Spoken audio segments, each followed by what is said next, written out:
Hey, hey, hey, hey. Hello, One Africa. Hello, hello, One Africa. This is Ezra. They call me the Proffesor, the brain. I'm here, my inaugural show. The topic will be, not the topic, but the segment's title will be Education in the 21st Century. It's such a vast, big topic that we could be covering it for eternity because we are only like 22 years into the 21st century, so we have about 78 years to go. So we could be spending a lot of time on the topic education in the 21st century, but we're going to be looking at it in the context of Africa as well. So welcome to my show, welcome to my segment. Before I go into deeper into our today's topic and what we're going to cover, I'm going to say, a couple of people like I want to appreciate and acknowledge and recognize here. First and foremost, of course, is Mika. Mika has been an incredible leader in the One African movement. He's showing the way as to what is the future of Africa. A young man, in his 20s, but feels like somebody who's, matured and who has arrived and who's already captured the imagination of many of you, including me. And it is an honor and it is a privilege to be part of his leadership and then his vision and support his full realization of the vision of the One Africa. A vision not that he came about, but a vision that many of us across Africa, across the breadth and width of Africa and across the world in the diaspora, who feel like we are seeking and looking for a home. And so here we are looking at education in that sense of how do we help actualize and realize our vision? How can education can be part of that? And thank you, Mika, for allowing me that.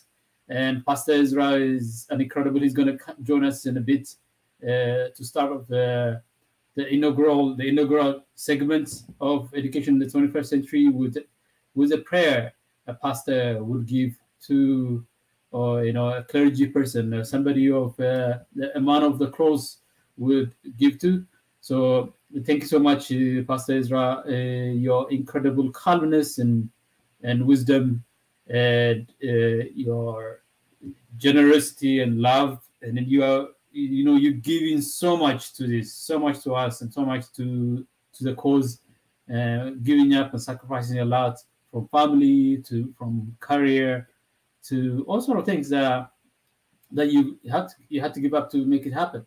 And then many of the other One Africa team members, Biggie, Tanzan, Ridge,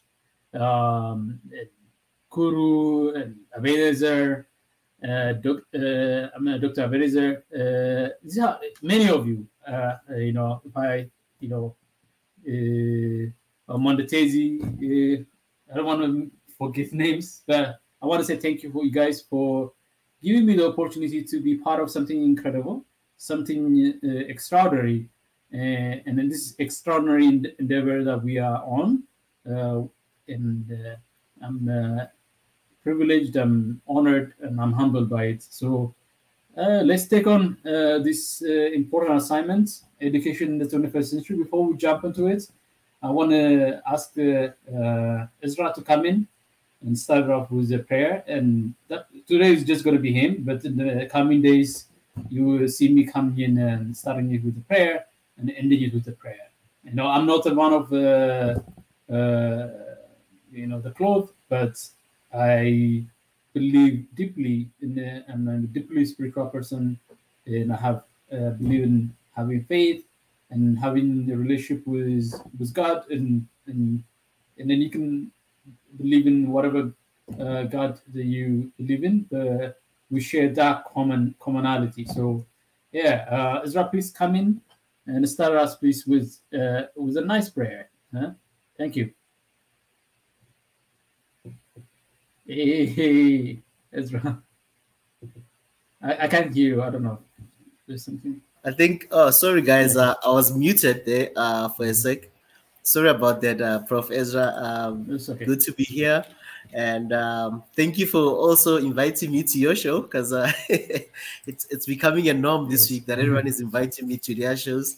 But as you've asked for today, that we start with a prayer as a family, that we believe in prayer, and join us from wherever you are. And before we even go to the prayer, guys, please do not forget to subscribe, turn on the notification icon, like, and even share the stream right now.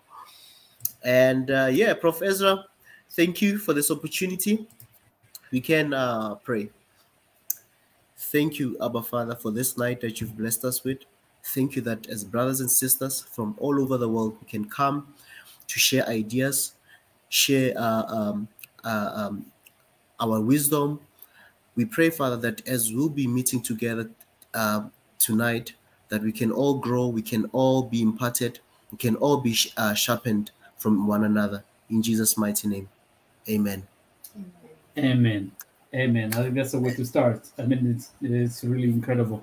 I really appreciate that, Pastor Ezra.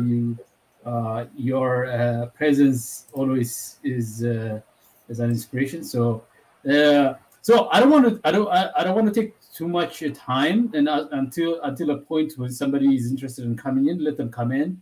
But I want to set the tone. Okay, today what I'm interested in is not resolving the education crisis anywhere. We're not interested in today's show to nail down some solutions here. Okay, we are interested in setting the path and setting the tone of the path. The path that we are on. The path we are on is discovering or exploring, discovering, and being the kind of education system that we want for ourselves and for our kids and for generations to come. So it's a long journey, and education by its nature is not an immediate kind of thing. It's inherent in education itself by its definition that it is an evolving, it's a time-consuming effort. It's an investment, by itself. It's not something you consume and then say, I'm educated. It's something that you have to consume, live with, reflect on, and grow with. So we don't want to be very. So I have very specific ideas on what education should be. I have very particular point of views on what education is. I believe I have faith in the type of education system, and I can tell you that clearly. I mean, I don't care for particular kind of expertise, skill sets, knowledge and know-how. I think that kind of thing is a miniaturization of education. I call it miniaturization of education. What I think is like essential element in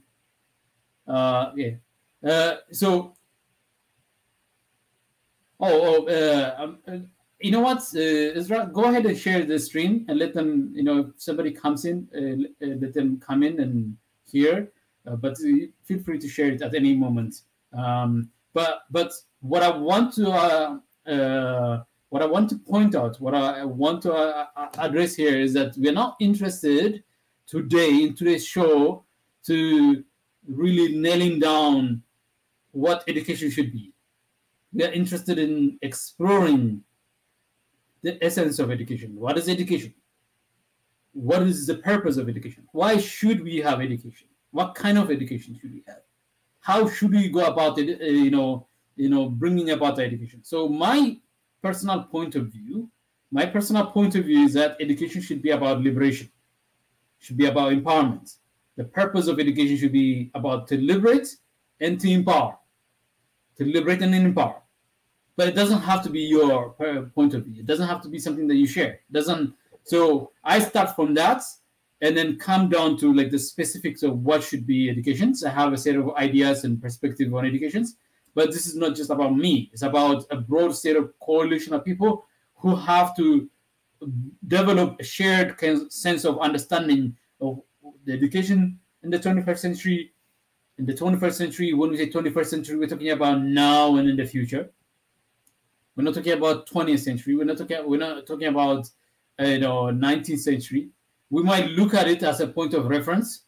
We might look at it as a comparative study, as part of analysis, but it is not what inspires the construct of the kind of education that we should be aspiring to build. And so this platform, this segment, is about really diving into those things, interrogating those things, and really getting to the bottom of what is the thing that we looking to build in the 21st century, and how does education play a part in that? So if you have opinions, if you have thoughts, if you have ideas and things like that, come in and we'll discuss it. So and just to give you an idea of how to really deal with the conversation today, I'm looking at the what, the why, and how. A very simple thing. What is the purpose of education? What is education? What is the purpose of education? What kind of educations do we have in Africa right now? What kind of education should we have in Africa? What should education achieve? What is the outcome education should aspire for or should pursue? And the why element of it is why is it important to have education? Why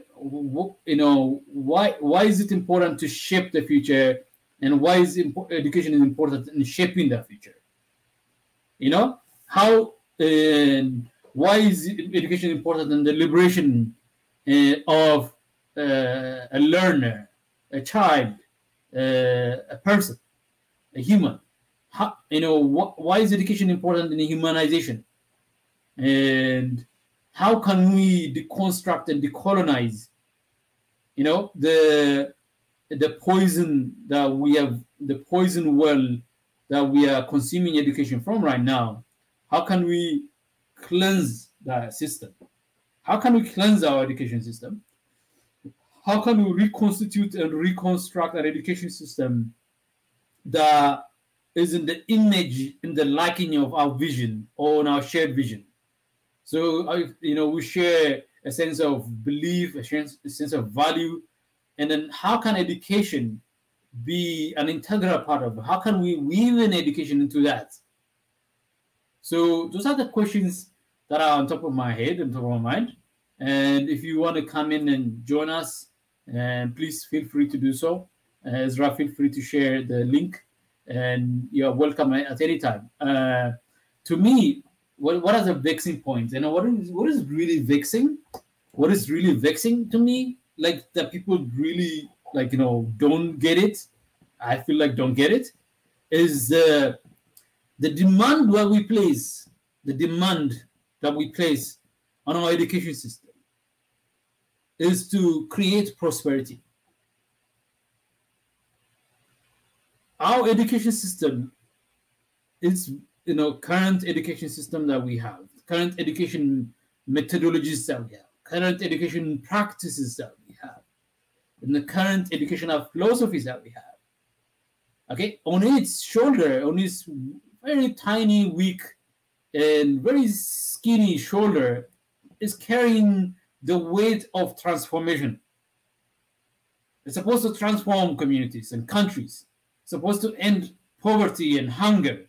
It's supposed to end, backwardness. It's supposed to bring access. It's supposed to bring equity. It's supposed to bring in fairness and justice. It's supposed to bring in wisdom and insight. That's the burden that we're placing on the current education system. But you ask the question, what does the education system right now in Africa has to be able to achieve such lofty objectives, such lofty visions? What you realize is that it doesn't have the resources necessary to do it. It doesn't have the competencies to do it. Competency meaning that the people, the characters, the personalities, the policies, the institutions, the infrastructure that is organized to achieve such lofty vision is not sufficiently qualified enough to do that. So on the one hand, you want to end poverty. You want to end poverty. That's what you want. You want education to find the path to ending poverty. We have over 600 million Africans living at least in a material sense, not in an everything else sense. I don't want to be judgmental on it, but at least in a material sense, struggling to meet, very basic needs, very fundamental human needs that they are not able to meet. Over 600 million people. And they're supposed to end, at least find a path to ending that. What? Education. But what are the resources they have? The universities that you have, the schools that we have, the educators that you have, the administrators that you have, the policies that you have, the infrastructure, both tangible infrastructure and intangible infrastructure that you have, is it commensurate with the challenge is being tasked to resolve? My assessment is no. My assessment is no.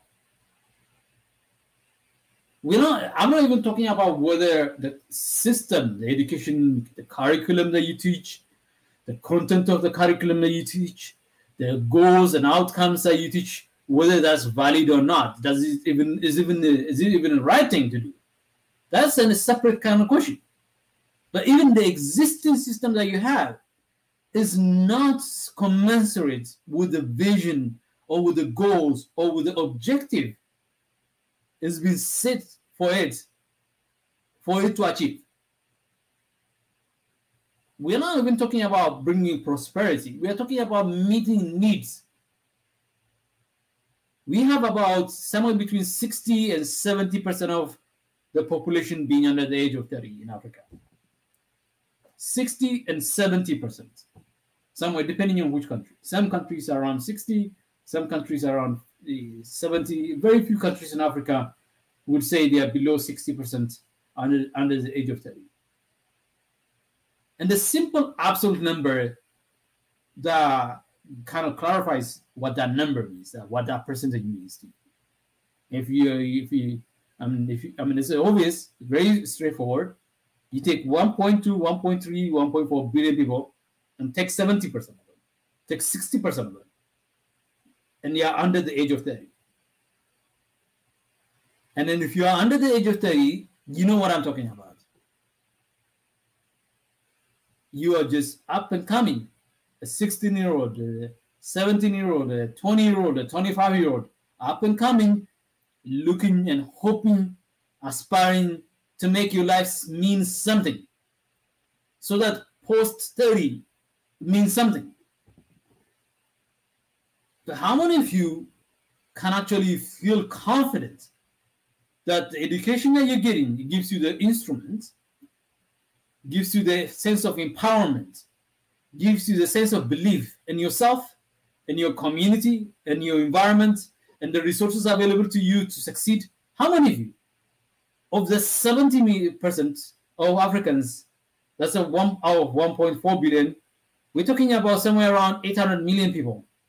800, somewhere 600 to 800 million young people that are like just out there blank, almost blank in terms of what the future holds for them. And education is supposed to give them education. You're in the 6th grade somewhere, or you're in a university somewhere, or you just finished university somewhere, or you just finished college, or you just finished some vocational training, or you're just about to start a vocational training, either to be a nurse, a carpenter, a doctor, or a teacher, whatever hope and aspiration that you're looking for. And you realize what you're going through, what you experience in the education system doesn't give you any confidence. It gives you some confidence, maybe, but not the sense of confidence that, okay, I am learning something. Even if I don't learn about my talent, my capability, maybe I'm not exercising myself, my God-given talent. Okay, even let's put that aside. But just to fit into the world, you have about 600 to 800 million people in Africa that are really, simmering with this sense of desperation and despair. Yeah, you go to elementary school, primary school, secondary school, and there are motion in there. I mean, the statistics that you look at, if you pay attention to it, it's quite depressing. It's quite depressing. It comes down to what I was saying earlier. What is commensurate? What is where we want to? We want to figure out a way to make life meaningful. Some minimum threshold of meaning. Minimum threshold of meaning. That is me. Let's say, oh, I'm able to take care of myself. Okay, that is it. I want to take care of myself. Materially, I want to take care of myself. Emotionally, I want to take care of myself. Spiritually, I want to take care of myself. Physically, I want to take care of myself. That is the basic threshold, taking care of yourself. Maybe you also have people that are dependent on you, that are dependent on you growing up, and then, coming to terms with your adulthood and becoming a young adult out there, hustling and trying to get something. And then the education system, where is it? Where is that education system in that process? There might be some touch points in terms of, your exposure to it. But that touch points, to what extent is meaningful to you? So that education touches you, so you go to the school, but to what extent is meaningful to you? How far deep does it go in giving you the sense that there's a trajectory in my life? There's a trajectory in my life that I'm confident in. So, to me, the fundamentally broken nature of our education system is just not questionable. Now, I don't want to be like, because, oh, we have a better one here. Yes, relatively, there are better education systems somewhere than others. Ghana probably might have a better education system than Ethiopia, or Botswana might have a relatively better education system than Zambia, or Zambia might have a better education system relatively than maybe Togo. Relatively, comparatively, we might make those assessments, might make those conclusions. But at the fundamental level, and as in terms of its outcome, in terms of its result, the result it can achieve for ordinary Africans, the result is achieved in terms of helping them meet basic minimum threshold.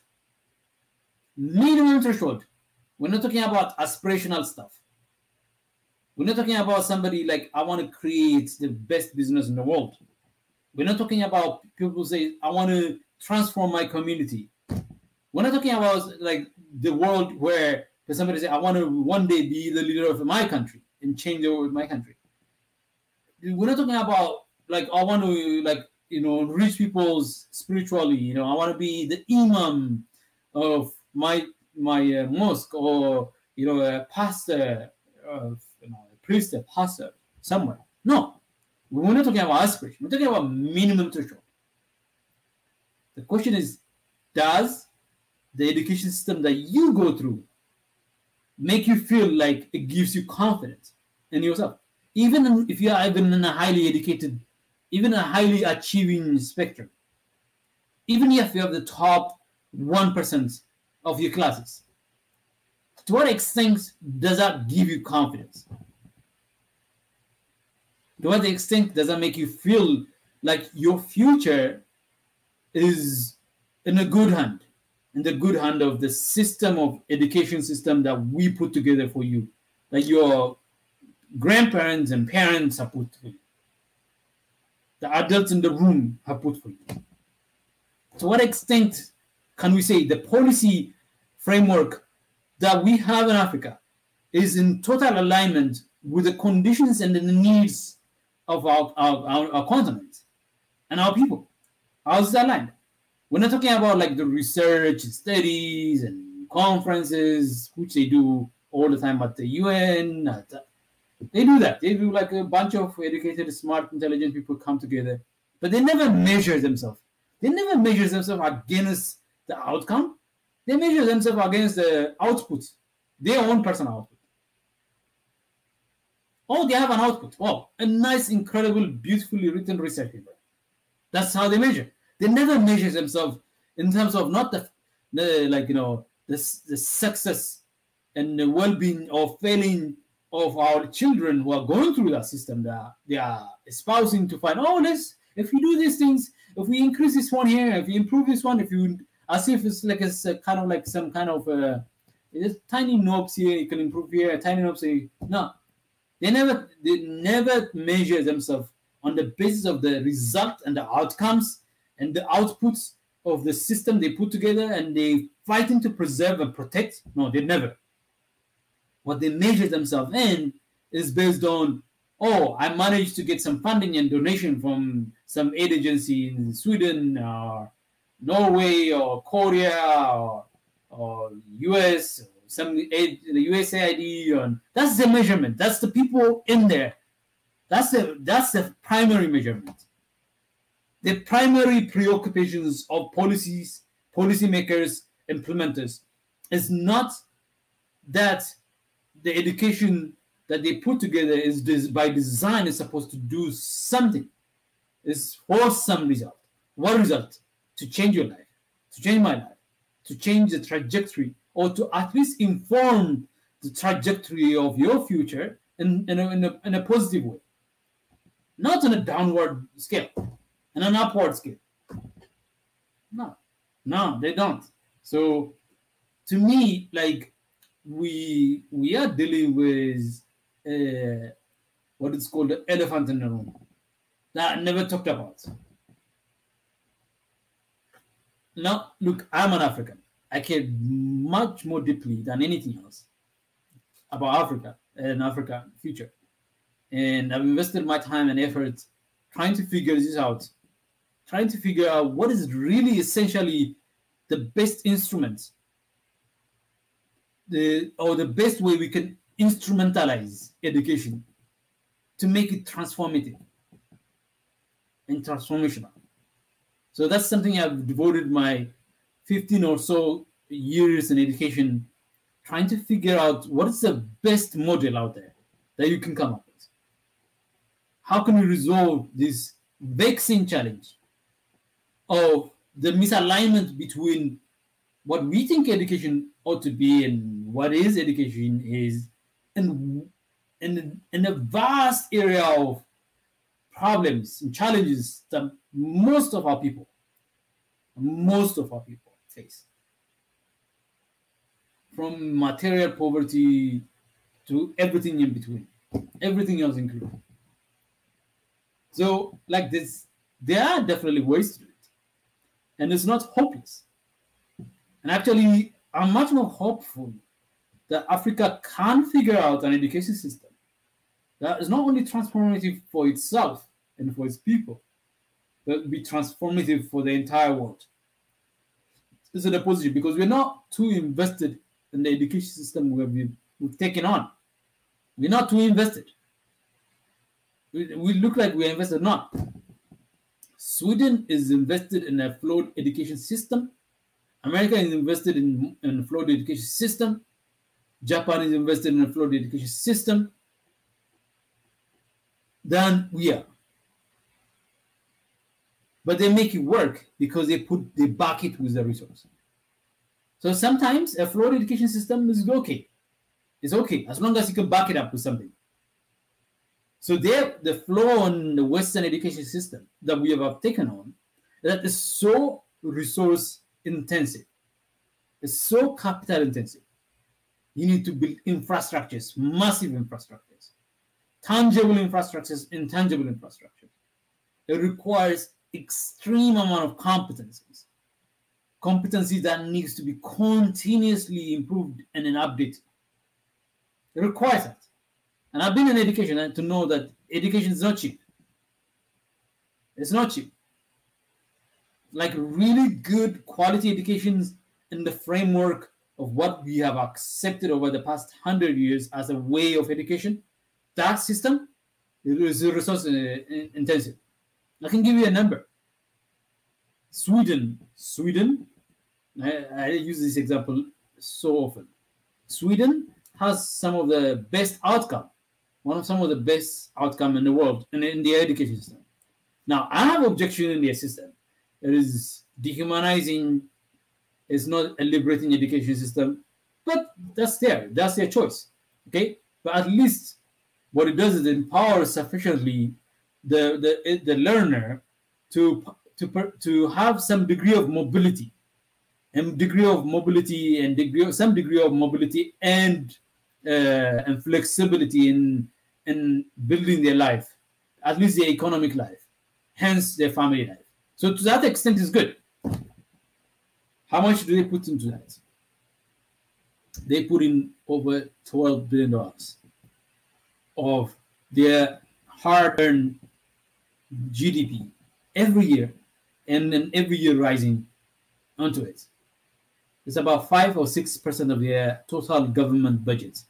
$12 billion. That's how much they put into it. 12.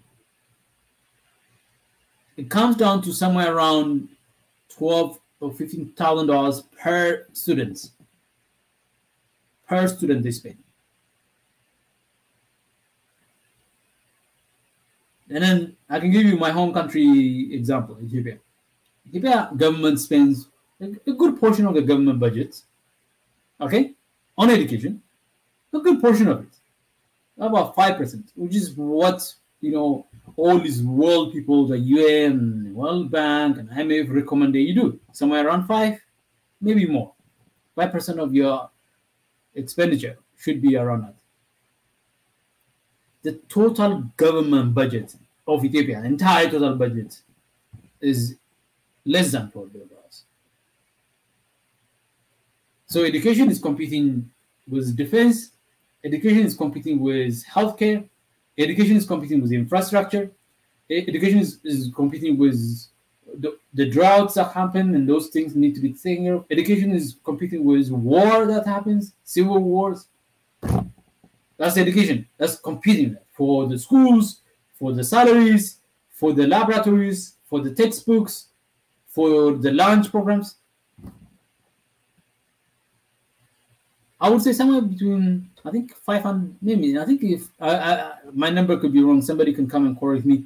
Somewhere around probably $500 million is what the government of Ethiopia spends. My estimate, to make the education system Ethiopia has adopted from the West, to make it work, my estimate, Ethiopia should spend somewhere around $5 billion a year, a minimum, $5 billion a year to make it work. That means, like, people go to school and they learn something, they learn skills and talents, and they become, like, they become, so the education system is it feeds into the economy, and then it's about jobs, about, that kind of thing, like, not a liberating thing, but it is at least, it works for people. To make it work, that's what it requires. That's about half of the entire Ethiopia's government budget right now. Just on education. And then you have health, you have security. I'm sure Tunaija will agree with me, like on security alone, you should be spending that much. Ethiopia has 120 million people. I mean, I'm using my country as an example, but I'm not trying to focus too much on Ethiopia. And if you are an African who has, I'm relying on Ethiopia because I can be confident in the data I'm giving you. Okay? But over the course of many shows coming forward, I'll be researching on every other country. And I'll be coming in with data, with point of views from different perspectives. And so for the sake of safety, to me, like, Ethiopia is a kind of a case of a low-hanging fruit. Okay? Let me give you an idea of how bad the education is in Ethiopia. You get somewhere around 35 million children joining the education system at the primary education system, at the primary level. 20, 30 million. I mean, somewhere between 30 and 35, maybe probably 40 million. So a child joins, let's say, preschool, and then you expect when the child, is sent by a family to that school, the aspiration is there. The aspiration is that over the next, 10 to 12 years, that child will grow in the education system. That child will find themselves in the education system. That child will learn something of substance, something of use, something of some instruments, some tools, some know-how, some methods. The child will find a way to put to use their motivations and their desire into something meaningful. And then you expect that child to go through the life cycle of education. At the minimum, somewhere around 10 of that cycle, 10 years of the cycle. The total cycle probably in Ethiopia would be for a child would be all the way to university, somewhere around basic university, like I'll say, somewhere around 16 years. That's what we expect. Child is 5-year-old, is 16 years time. Child is 6-year-old, is 16 years time. When that child is 21 and 22, they have gone through the system, and then so you ask the question, what was the hope and aspirations and desire of a child and their family and the community when the first day they walked into that school? Whether it's a preschool or grade 1. The first day they walked into it, what was the aspiration? If somebody comes and tells me the aspiration for them to drop out in 4th grade, and the aspiration is for them to drop out 6th grade, the aspiration is for them to drop out at 8th grade, the aspiration is for them to drop out at 10th grade, is a damning indictment of how bad the education system is, not an indictment of the child. If we have, let's say, 1, 2, 3, 10% of the population that is dropping off, we could say maybe there's something in the pool of learners that has to do with motivation, that has to do with some organizations, that has to do with some kind of support system within the community that must be improved. No, we're not talking about 10% dropout.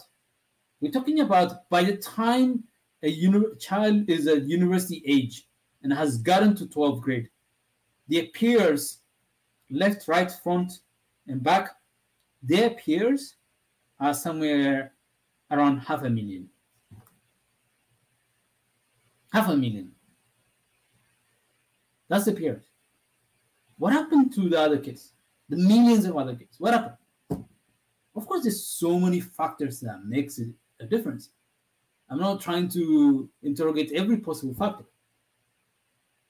But whatever factor you look at the heart of it, there's something wrong with the system. Even if you don't understand what is wrong with it, you just know there's something wrong with it. A child aspiring to go through a life cycle of education of 12 to 16 years and hoping that my life and his life or her life would be better off than the parent that dropped that child off first day, and then for them to just disappear from the face of the map, of the education map, along the way, and drop out like flies along the way, that says something is not working. Something is up.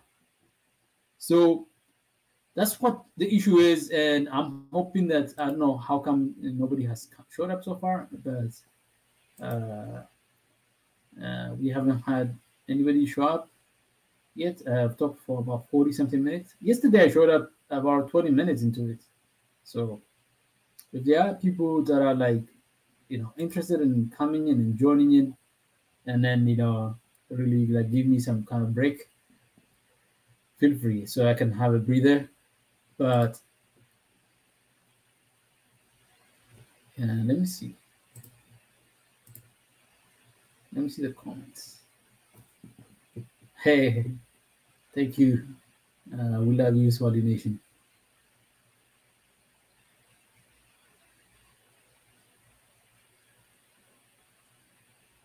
Okay. Yeah, greetings, guys. I'm just looking at some of the comments. Okay. Okay. Okay. You know, there are not many people in the show, so maybe many people I'm not sure that, but either you don't have anything to say, or you don't have anything of value to add, or you're too scared to deal with this issue, or I'm just like, anyways. So to me, like, the sad and pathetic reality of the education that we have is just astounding. It is astounding. We can't possibly achieve any meaningful thing. I mean, we can't possibly believe that we can achieve something meaningful, something profound, something transformative out of something like that, out of a system that is so broken, and not just broken, that's so rotten. I mean, that's my point of view. It's a very rotten education system that we have in general. So there might be some bright spots here and there across Africa, but they're not bright enough to blind me from the knowledge that what exists, what is prevalent, what is pervasive, is profoundly broken. And so please come and join me. Yeah, thank you, Mika Smith. Mika says, hey, yeah, Senito. But I want some people to add stuff. I want people to add stuff, to add to this perspective and then challenge me. If I dare you, come and challenge me. Yeah? Come and say, what you're talking about is, a bunch of horse manure, It's not. It's like, come and tell me that. Sorry for the language, but come and let's debate this. Let's interrogate this. I mean, like, if you are in this place, you are a product of the education system. You're probably the beneficiaries. Okay. Oh, come on, Sam. Oh, you're not listening to me. I've been giving examples after examples, a million examples. Like 30 million people going into the education system, and not even barely 500,000 comes out of it. I mean, that's how broken can it get? You got like 600 to 800 million people in Africa that are young, that are under the age of 30. And what are they getting out of the education system? Are they getting aspirations, inspirations? Are they getting tools, instruments, tools? Are they getting ways, methods? Are they getting skills, talent, in approaches? Do they have anything they can say, I can rely on my education system to figure out my future? I mean, like, who here at the age of 13 figured out their life? Who here at the age of 10 figured out their life? Who here at the age of 25 figured their life out? Who here at the age of 40 figured their life out? Education is critical. But what kind of education? Education that helps you figure it out? Or education that disarms you? That dehumanizes you? That makes you feel like you're worthless? Worth spending my time and energy on? What is happening? What is happening to the 600 to the 800 million Africans now, right now, that are under the age of 30?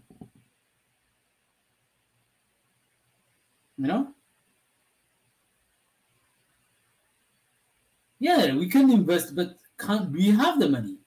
Yeah. So, hey, Sam, I hope I gave you some kind of examples, but I can tell you that investing. Okay, that's good. That's a good question. Thank you, Ms. Finn. Thank you. Okay. First is like come in and talk about it. That's the first step. First thing is to discuss what we're dealing with. Okay. First of all, we have to say it's an elephant, not a rat, not a mouse. The problem is an elephant, not a mouse. And we need to measure the extent to which this elephant, it's a bad thing to use the word elephant. I think it's, I don't know. I don't know. Elephants are good people. Elephants are good things. So let me not use elephant as an example. But you know, it's a giant problem. It's a giant problem. It's a mountain of a problem. It's a mountain, Kilimanjaro, you know, or Ras Dashan mountain, kind of like the big mountain. It's so present, it's so on your face, but you pretend it is flat. That's what the first problem is. So the first problem is to talk about it. Investing in it, like I was telling you, we don't have the money to invest in it. It's not because we don't want to invest in it, we don't have the money to invest in it. So you have to ask, what are you investing in? So my point of view, that we have to say, what are we investing in? You know, we need to really figure out a way to dismantle and deconstruct the things that we are so desperate to invest in, and then reconstruct an education system that's in our image, in the image of our vision, in the image of our shared values, in the image of our shared vision. Reconstruct it and then think about investing in it. So we take an education system from Sweden. Sweden backs it up with money. We back it up with nothing. Sweden gets people who can get jobs, who can live a fairly, you know, materially at least, materially. I don't know about, you know, the psychological or social and spiritual welfare. That's something else. That's something else. Probably a lot of people are depressed there. That's something else. But in a material sense, at least a benefit, because they back it up with something. But we have taken that. But what you have taken is so resource intensive. We don't have the resource to do it. Ethiopia's annual output is somewhere around $100 billion. $100 billion. Ethiopia's 120 million people, you know?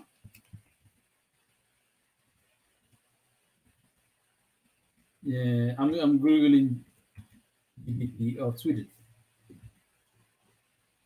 Okay. Sweden's GDP is 37 billion.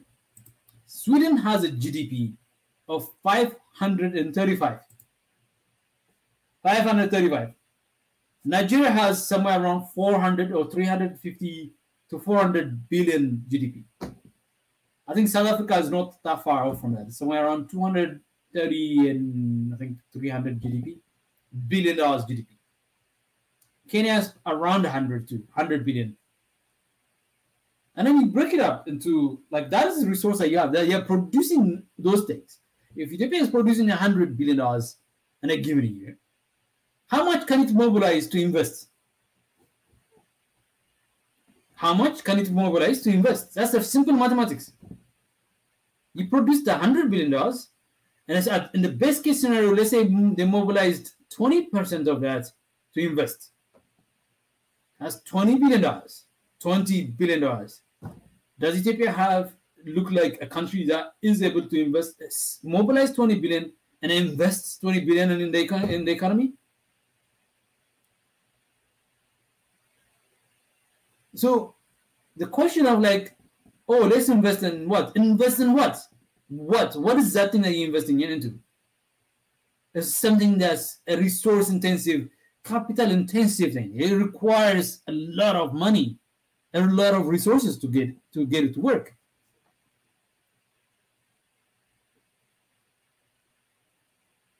Because it is nature. It is by its nature, the education system that we've adopted from the West. It is by its nature driven by resources. So thank you. It's okay, Mikael. Thank you. But your comment is good.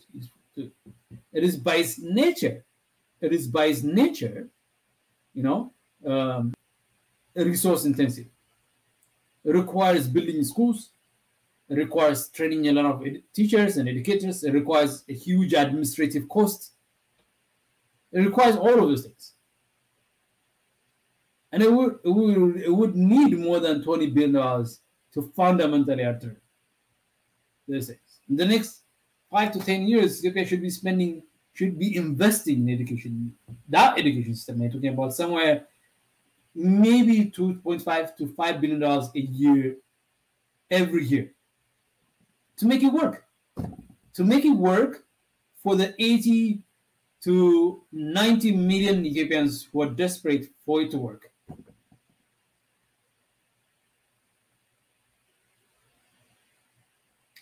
Sam, that is such a ridiculous thing. What, like, why putting? That's what exactly what you're doing right now. You're investing on the ultra intelligent students, but they are so disconnected from their society. They are not. They cannot solve anything for you.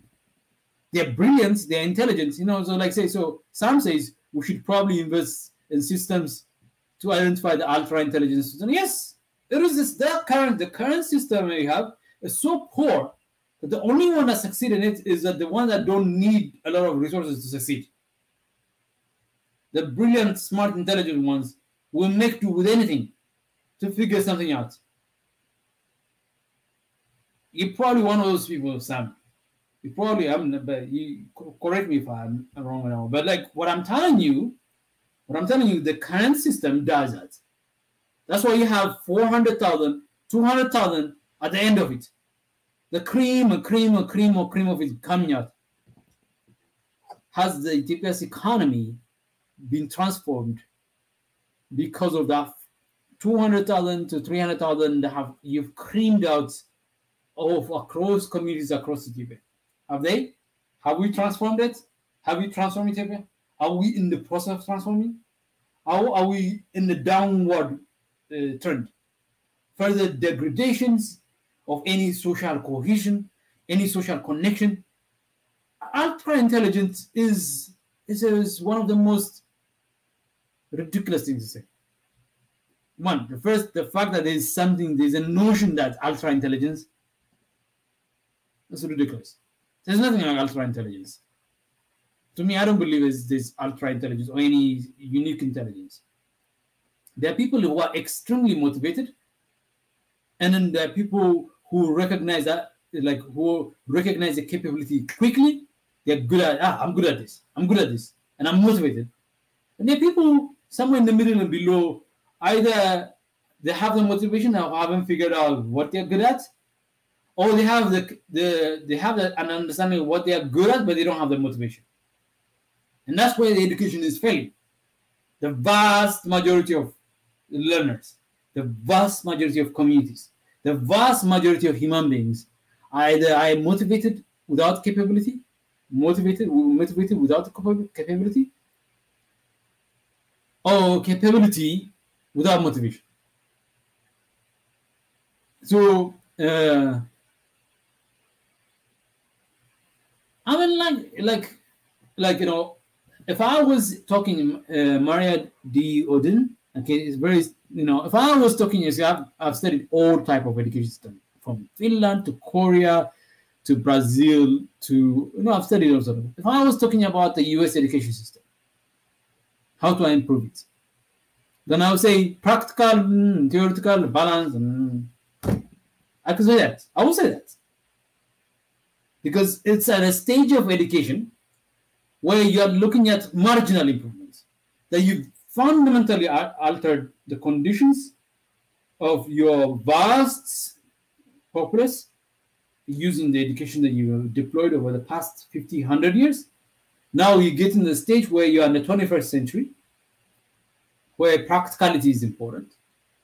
Theoretical inundation of a child and a learner doesn't really inspire the kind of inspiration that you want for the 21st century. Then you can talk about it. But when I'm talking about a child in Borno, or a child in the Tuareg regions of Mali and Niger, I'm talking about children across the breadth and depth of Africa. I'm talking about 500, 600, 700, not 600, 700, just 100 million people. The balance theory practice now. That is a distraction. That is what the UN agencies, the aid agencies, they just inundate Ministry of Education with this kind of, really incongruent, unrealistic, and disconnected notions. The notion education has to emerge from the condition within which we are in.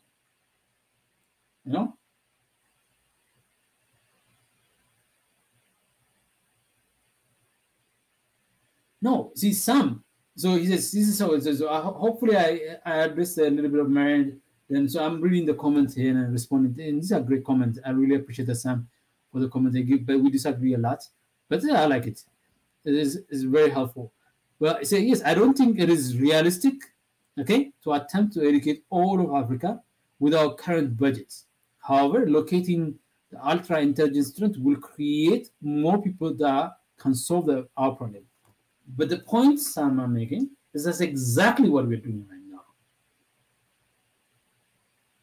And that's exactly what we've been doing for the past 50, 60, 100 years. Locating the ultra-intelligent and focusing our investment on us so that one day they can solve. Let's say the emperor, you are from Ethiopia, I'm sure. The emperor did that. Selecting people from poor areas and finding, oh, these are intelligent kids. Let me give them school. Let me establish this. So converted the palace and add this into a university. Okay, those are things that we've been doing. So nothing new in that idea. The problem with that is that it's not commensurate with the problem. It's not commensurate with the problem. It's not commensurate with the conditions of Africa. And there's no African, Sam. There's no African right now that's going to wait for you another 50 years. No African is there to wait for another 50 years. No family can wait another 50 years for this. No. We are in that state of urgency. We will no longer pass the point where we can exercise academic in terms of policy implementation and change and transformation. The education system deserves and desires and needs. We are we are at the cliff of it. We're just about to just go off the cliff. You see the insensitive amount of tribalism that you see across Africa. The flux, the migration movements across Africa. Young people just up and running and then running into the desert. I mean, this is like the Sahara Desert is not a forgiving desert. Just to see it is not forgiving, let alone to go through it. Young people are putting themselves from all sort of any sense of stability in the sense of it. So we're not, so we are no longer so like, oh, let's continue to do exactly what you did. I mean, to me, like for somebody, Sam, with a picture of a prime minister that is adamantly, vehemently arguing that we are no longer in that state, that old state. We're no longer in that state. We have to shift away from that. That's like for somebody putting that picture, please really understand that this idea has been vetted, has been interrogated. This idea you're talking about. And it's been implemented, it's been practiced, it's been experimented on. You go to the Ministry of Education in Ethiopia, we've had probably 20, 30 experiments over the past 10, 20, 25 years, 30 years. Okay, experiments from Germany, experiments from Korea, experiments from Sweden, experiment this, experiment that. None of them work because the fundamental conditions are still the same. And nobody is going to tolerate that condition anymore. And they are now the recruiting ground for extremism, radicalism. They are recruited to this group, to that group, to this group. You look at Mali and the Sahel, okay?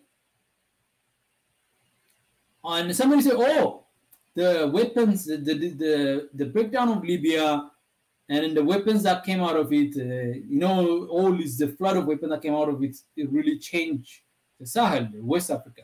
The crisis in Mali, Burkina Faso, Niger, and Boko Haram, Cameroon, and all the way to the borders of Senegal. They exist.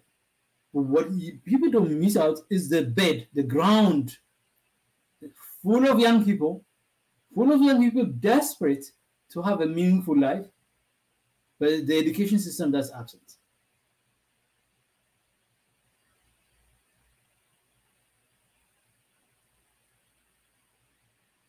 So that's the thing.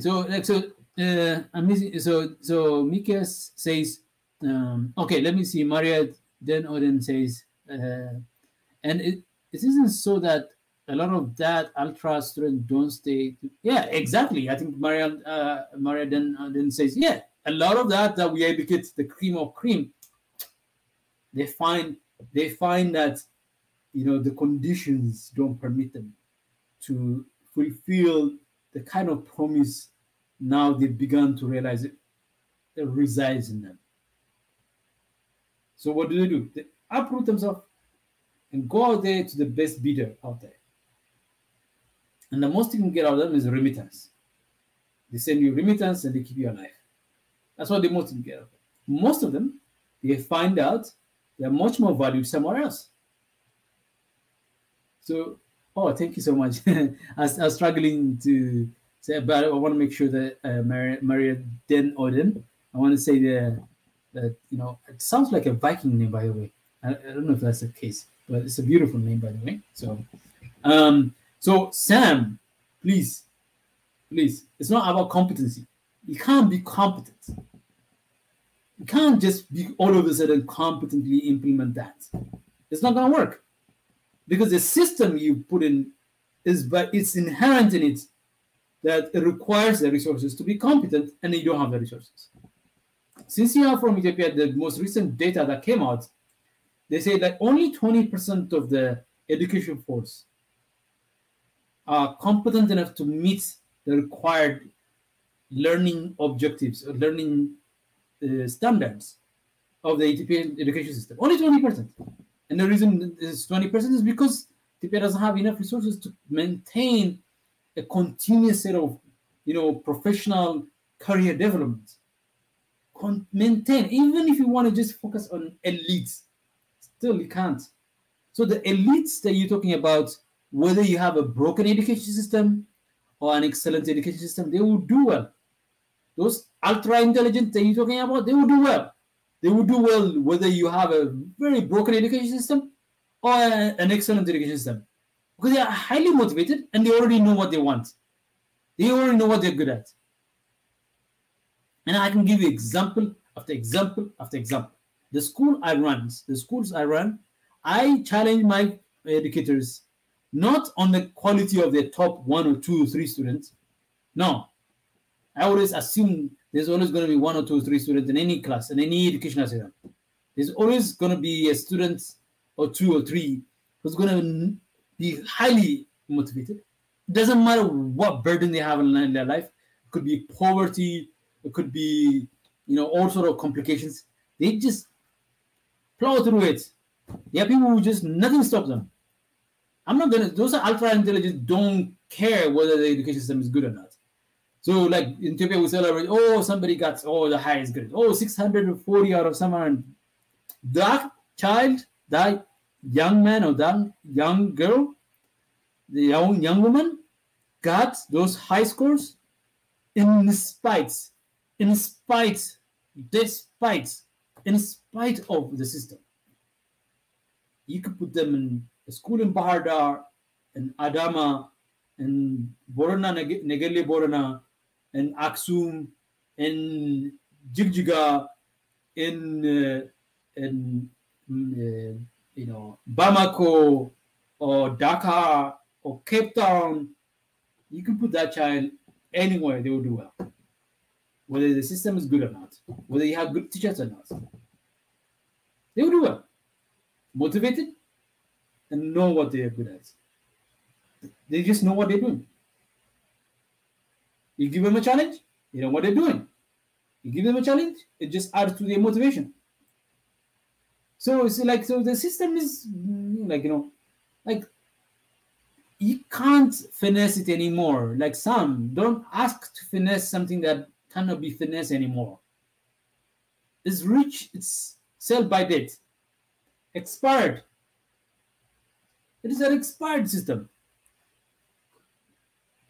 The only reason it exists is because there's no alternative to it. That is, that has captured the imaginations, the hearts and minds and the imagination of people who want to just jump ship. I tell you, as soon as we develop an alternative, a great and better substitute to the thing that you're talking about, as soon as that is developed, they will jump ship. Nobody is invested in that system that you're talking about because they know it's just broken left and right and up and down. Nothing in there. So, so please bear with me, Sam. And I really appreciate your challenging questions, and it allows me to really dive deeper into my thinking and my philosophy a little bit, so you get a sense of my philosophy, where my philosophy comes. So, so let me look at read here. Mika Mesfin says the major elements are missing in creating a complete human being because the regular areas and urban areas are far apart. I think that's one of the reasons why it is, and that the urban and rural divide is also part of it. It's part of the, like some countries, some countries are more rural than others in Africa, but Africa is largely rural. So somewhere about 50 to 60% of Africa is rural. But some countries have even a higher rate of rural. Other countries somewhere around maybe 30, 40 areas of rural. But that divide is a key factor. But one of the things that is a key factor to creating a complete human is the philosophy of the education system. It's either non-existent in most cases, but if it exists, has copy-pasted whatever like pseudo philosophy, fake philosophy, or pretend philosophy from some kind of European or some liberal kind of things. It just doesn't add much the kind of contextual and the epistemological condition, the epistemological and the contextual and the pedagogical conditions of the community. So it's not contextual, it's not local, it's not connected to my daily life in Africa. How I pray, how I eat, how I grow food, how I trade, how I interact, how I relate with people, how I relate with my environment. It doesn't have any vibration. It's not vibration is not aligned with it. There's no alignment with it. So because of that, then it's human. And then you add to that, the resource limitation that comes with being rural and urban is also another element of it. Thank you for that. Thank you, Joseph Befkadu. Really appreciate that. Peace and grace to all family. So another one, Sam, you keep bringing it up. I like that. You and I are not seeing eye to eye. Let me to give an example. If you put a motivated student in the University of Addis Ababa, another one in Princeton, the one from Princeton will probably what?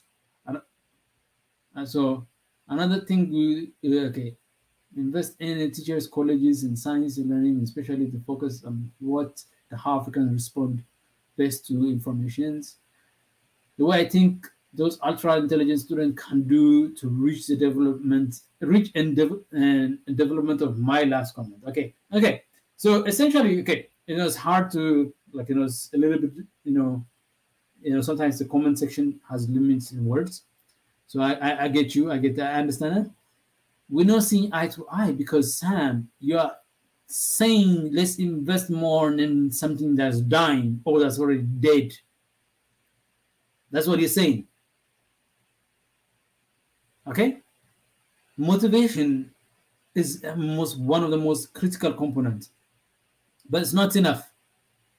You need to know exactly, it has to be backed with knowledge. Knowledge of what? Knowledge of what I'm good at. I see the maths, I trigger the maths, I get the maths. That's it. But I'm motivated enough to focus on it. So somebody could be capable. We always say, oh, he has so much potential. She had so much potential. Look at what happened to her. You hear that. You hear that a lot. And what happened? Because motivation is not there. Why are they not motivated? All sort of reasons affect motivations. Okay? From external to internal. From external to internal. Motivation are affected by all of those things. The intrinsic motivations are the hardest one to capture for a lot of people. But at the younger age, most young people, they are motivated by simple things. You know, oh, like I live in poverty. I cannot stand this poverty, and education my way is out. My way out, and let me figure out a way to get there. And quickly learn that they're not good at this, but they're good at this. So they focus on the things they're good at right away. And then they align that motivation with the things they're good at. But that motivation initially is not necessarily intrinsic. Partly is intrinsic, but it's internally from who they are, from the sense of self that it generates. But partly, it's a huge part is the environment that is instigating either negative or positive motivation. So motivation is a tough one, but the few that have it, that's why you have only 2 to 3% success rate in Ethiopia.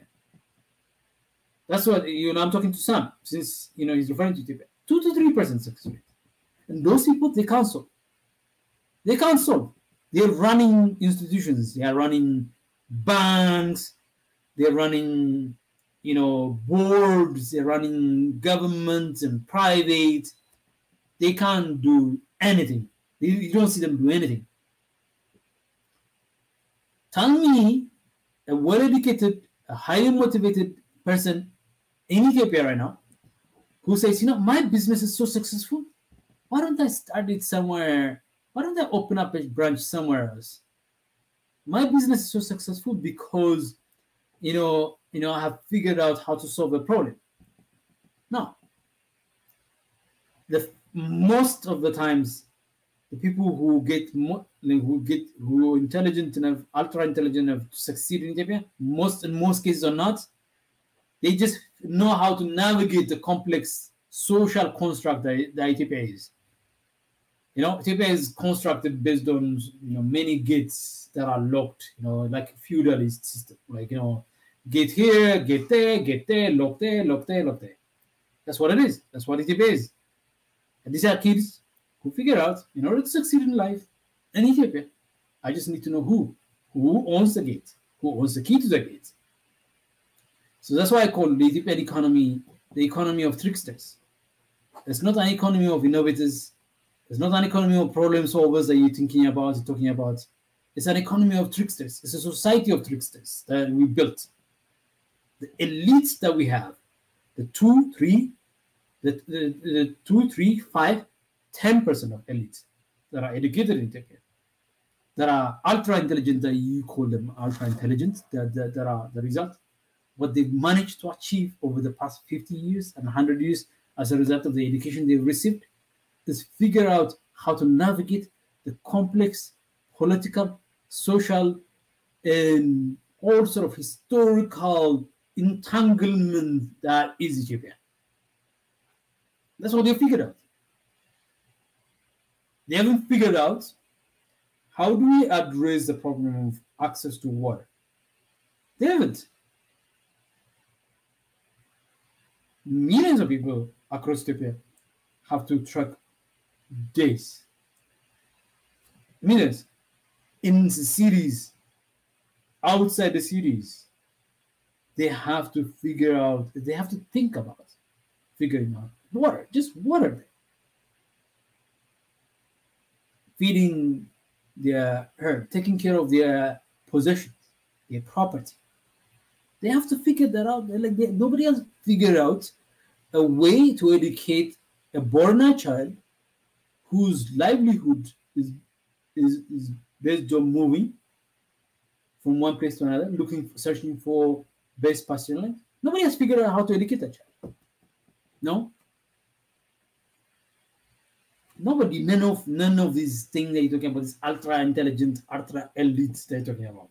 Some of them benefited from it and went to Harvard, Stanford, or all this Western quality, or even now China. Have they figured anything else? Nothing. Zero. meaningful. I'm talking about meaningful. Of course, there's some things that have to be figured out, but now I'm talking about meaningful. That meaningful meaning that transform communities. An education that transforms communities.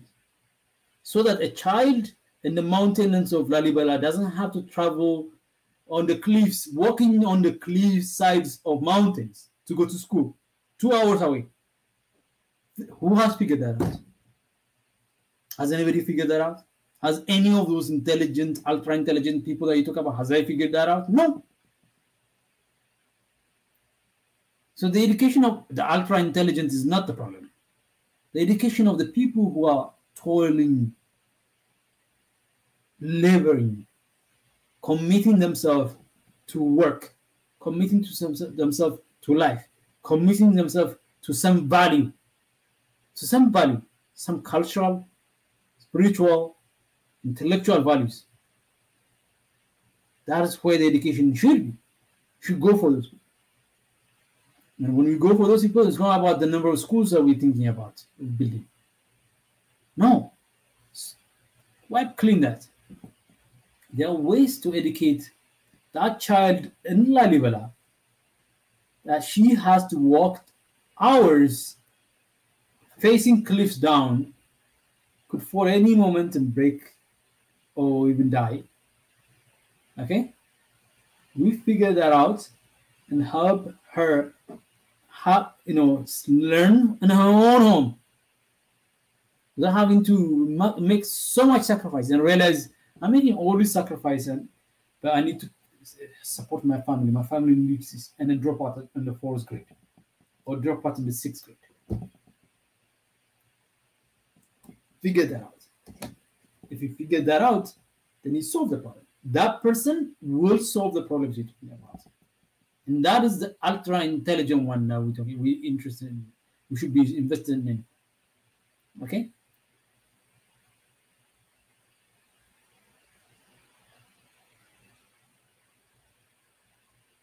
Okay, now I'm looking at the comments. Sorry, guys. Thank you, Yosef. Josie, I really appreciate this quote from Mandela. Education is the most powerful weapon to change the world. I would say the most potent, not just the most powerful, the most potent force to change the world. You can literally say the child is born and the education they get can actually destroy them, could destroy their hope, aspirations, whatever promise they're born with, could destroy it. That's how powerful it is. Or it could just help them flourish in it. It could be a light that you can shine. It could be the thing that energizes, that gives them the sense that, oh, I have a promise that I was born with. I have possibilities when I was born. Now education has made those reality. So imagine, education is essentially about the future. Think about it. It's about the future. It's never about the past. Tell me an education that you're getting that says, oh, you know what? In about 10 years' time, all this hoopla about social media will not be it. Because 10 years ago, the way social media is right now wasn't there. So based on that experience of that, we know that 10 years from now is not going to be the same. In about 10 years' time, driving a car might not be useful. In about 10 years' time, factory jobs that are manned by people might not be a way for it. So what is the education system that I should have? What's the education that I should have for the child who is now 5, but in 10 years' time will be 50? When they're 15, the world they're going to face, the world they're going to live, the world you envision they live in, and then you boil it down to practice of education that gets it done. And that's essentially how potent education is. It's potent in destroying and is potent in empowering and liberating and empowering. So I really appreciate that. I think nobody else could speak it better than Mandela, and I appreciate Josie for bringing that up. Okay. Thank you. So the question is, what to change? Is our education really on track? I would say education is off track. It's been off track over the past 100 years. I'm of the view. This is my opinion. Off track. Somebody could say no, it might not be, but it's off track. We can never do anything with the one we have right now. It is a system that is not fitting of the kind of future that's awaiting us. The kind of future that awaits Africa is this. In about 50 years, we'll be somewhere close to 2 billion, maybe more. In about 50 years, we'll be even as young as now. Somewhere between 50 and 70% of the population that's very young. So now we're dealing with 600 million, 800 million. In about 50 years, we're dealing with 1.2, 1.4 billion people. 1 to 1.4 billion people young, greater than age of 30. That is the future that awaits you. That's a time bomb potential. And then to put it back, the Mandela's quote here, it's the most powerful weapon to change the world. It is literally, if you can think about, yes, we're going to have a billion young under the age of 30 people, but how we want to make 20% of them, want to make sure 20% of them at least get a chance to be entrepreneurs they aspire to be. I want to make 10% of them the incredible scientists, researchers, and people who want to make 2 to 5% of them, powerful community organizers and activists and volunteers. Want to make sure like about 10% of them are like going to go out there and work on justice, on security, on issues. These are issues that are going to be at the top of the mind. Things that you worry about today, about eating, about getting justice, about getting jobs, about having welfare and well-being. The things you care about, you think is going to disappear in 50 years? It's going to just be 2, 3, 4, 5 times much more acute now. Much more acute than it is right now. Right now is already extremely acute. Extremely acute. Somebody told me the other day, about 100 years ago, the population of Ethiopia was about 4 million. I think it was Biggie who told me this. And where is it right now? Where is it right now?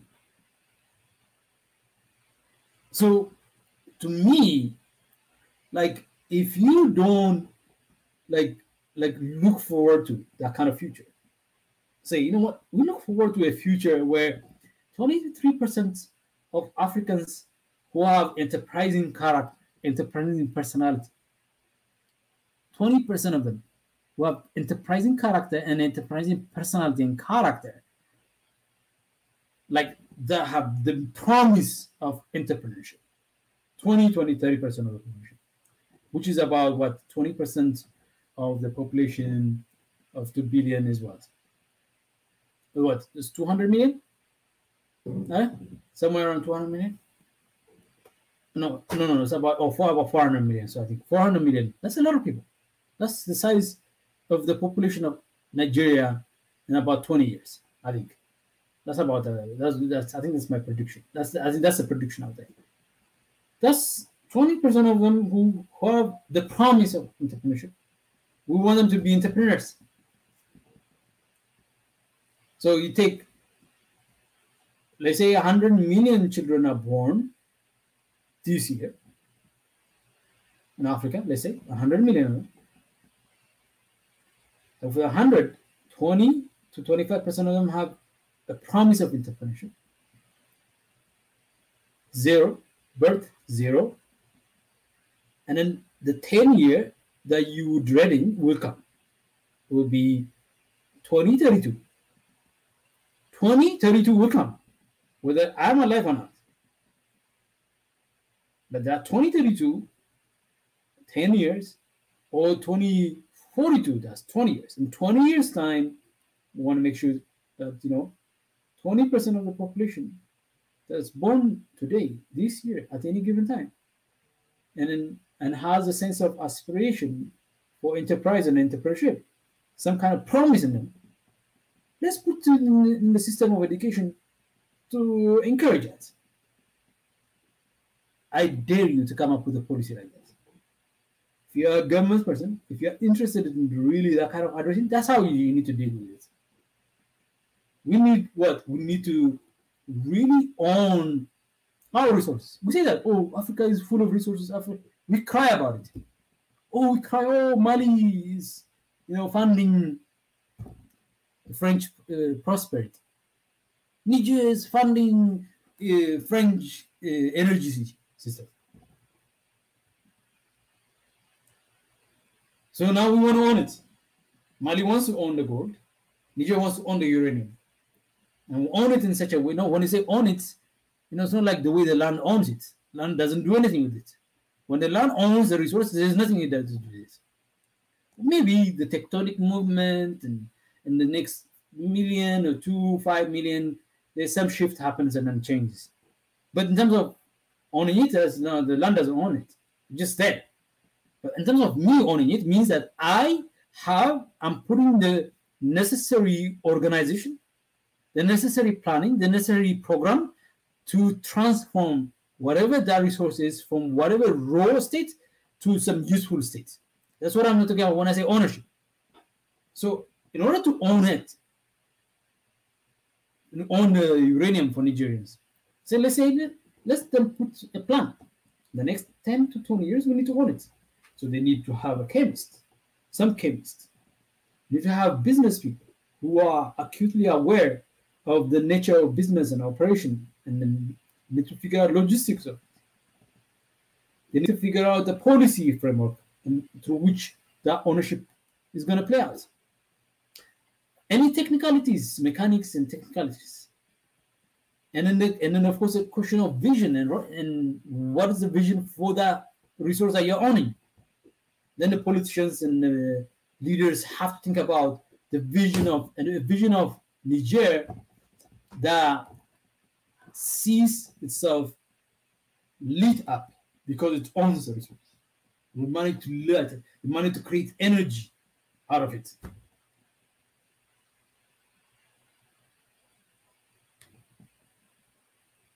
How does the education come to play that? You'll be thinking that in 20 years' times, we need politicians, leaders. Today will be 0. Then 20, or today will be 10. Today will be 15. Then 20 years' time,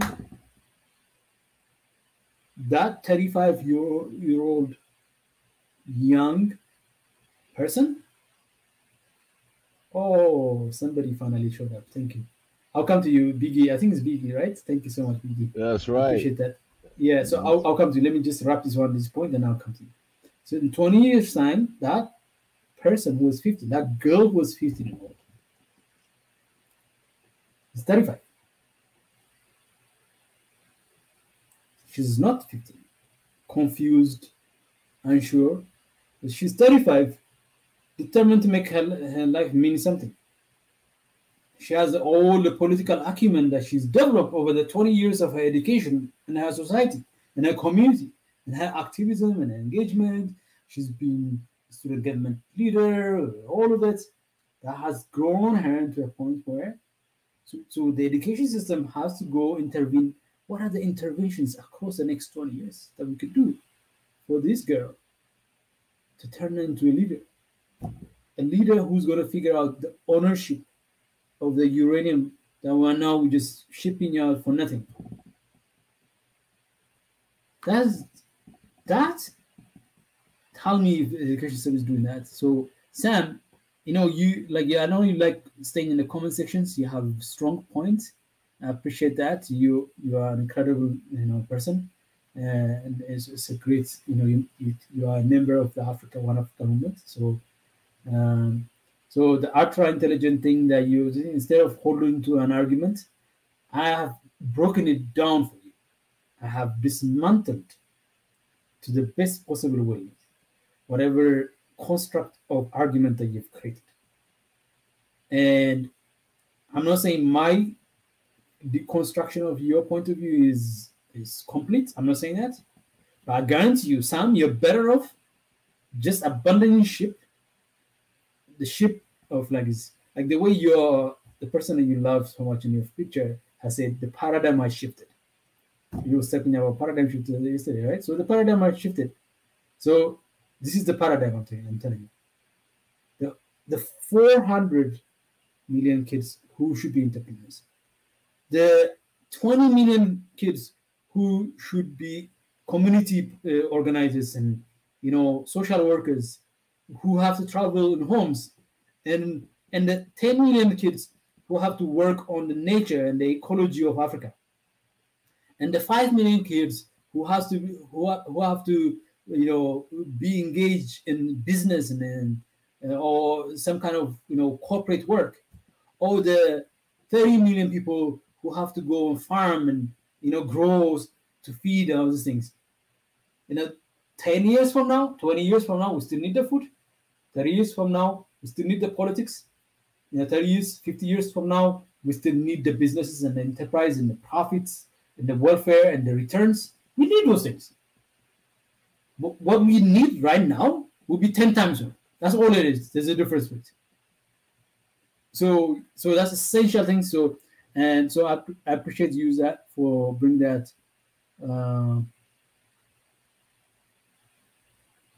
Okay, so welcome, Biggie. Good morning, good afternoon, good evening to you. And I know it's for you. All I have to say is good afternoon. But I know. Welcome. I really appreciate you joining me. I was feeling lonely for a moment. In the middle of it, I said, I got to join you. I had a couple conferences to go through. I got another one coming in the next half hour, but I just wanted to make sure that you're supported. We're listening to you. You made an excellent point on educations. I just wanted to let you know that we're all in support. And I can see, Sam is really engaged too. So, Sam, thank you so much, really, to get engaged and put your comments out there, because he was hosting by himself, but at the same time, he's pointing out toward you. So I'm so happy that the family really is here, really, and having this conversation. One thing that I want to ask you before I exit, let's put it this way. What is the immediate need right now? What we can do for the African youth, or any part of the world? We're talking about the Caribbeans and all that. What kind of immediate resource can we provide where they can attain some kind of, let's say, technical, or maybe some engineering, or can be healthcare, immediate need where we can put our youth to work? Opportunity. What kind of opportunity can we open? To me, the question is very powerful, very very important that you raised, but the answer to it is just not going to be satisfactory. It's not going to satisfy it. It's just reality matters more than what we wish. Okay, so correct. The reality is important. The way the construct of the way the world is designed, the economic system is designed in terms of classes, in terms of spheres, and in placements. There's a big buffet table, okay, and that buffet table is considered to be limited for certain qualifications, and there are people who can sit right on the buffet seats, and then there are people who are just standing behind the person sitting in the buffet, and who can just once in a while they hand them a piece of meat or a piece of something they can chew on. Right. Okay. And then there are those who cannot go past the kitchen, who have to be way outside the kitchen, way in the back, and so who have to scramble for nothing more than breadcrumbs. And that's where most Africa is. I'm not saying every Africa, but most Africa. So of the entire Africa, so the 2 to 3%, 2 to 3% that are already getting what you're talking about.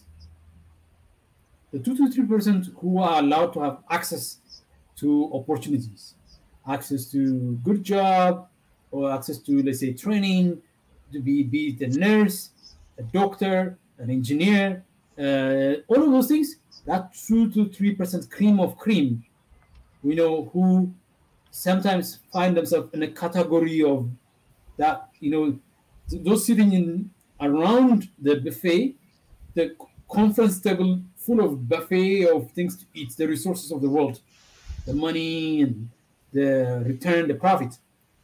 And they are sitting there, and at the top of that seat, Europeans are sitting there. But the Chinese are there, the Russians are there, the Indians are there, so and then there's the middle one, the middle class countries, communities, like some in the south, not only the south, some in the south, who are behind. So what I'm trying to tell you, that there are some who are among the African communities who are allowed into that room as nurses, as professionals, as as Uber drivers, as shop owners, who can't, because they do meet some necessary things that are needed in the buffet room. But what I'm talking about, education system that we're talking about, like what you're suggesting, it would not do anything, because it's by design, it's not supposed to do anything for the 600 to 800 million Africans that need that change that you're looking about, that immediate change that they need, right?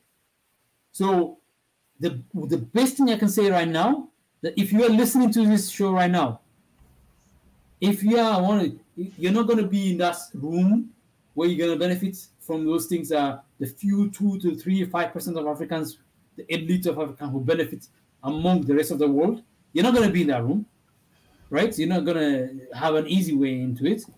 So whatever way you have access to, if you have a mobile right now, which is much more prevalent in Africa, just start Googling things, start learning things. Go to codeacademy.com and start learning to program. You might know that, you might not realize that you actually might like it. You might have been dropped out in 8th grade or 10th grade. You might not have had the opportunity to finish like secondary educations, or you might be a dropout from university because you have to drop out to take care of family. So that means you have a degree of some kind of knowledge, ability to digest knowledge. Use the resources of the web to actually go out there and self-educate yourself. Don't think about certifications, all of this. That will come at some point. But at least at this stage in your life, you are at that stage where you are you are in between nothing. Not from the education system that is poorly designed and implemented in your country, and not on any kind of directions. So what you want to do is that, like, if you are that's stuck in the middle, where you have to take care of family, that you have to come back and drop out from school to take care of family, but you have some kind of reading, some kind of arithmetic, some kind of thinking ability, some kind of ability to think for yourself, at least for your community. If you decide to drop out because you have to take care of family, that means you're a very thoughtful person. That means you're a good person. That means you have something going on in you. You just need a chance, right? So go and take the shots, take the chances. Those chances are available on the way. I'm doing an entrepreneurship course right now. You can come and check out the course I'm doing. I'm going to share it on the comment sections. You can come and check it out.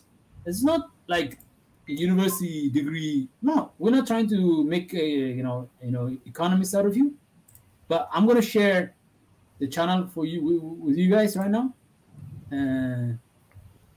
That'll be very good. It's something. Sorry. So go ahead, please. What I'm looking into is what One Africa can provide or facilitate, or what can we do to help out.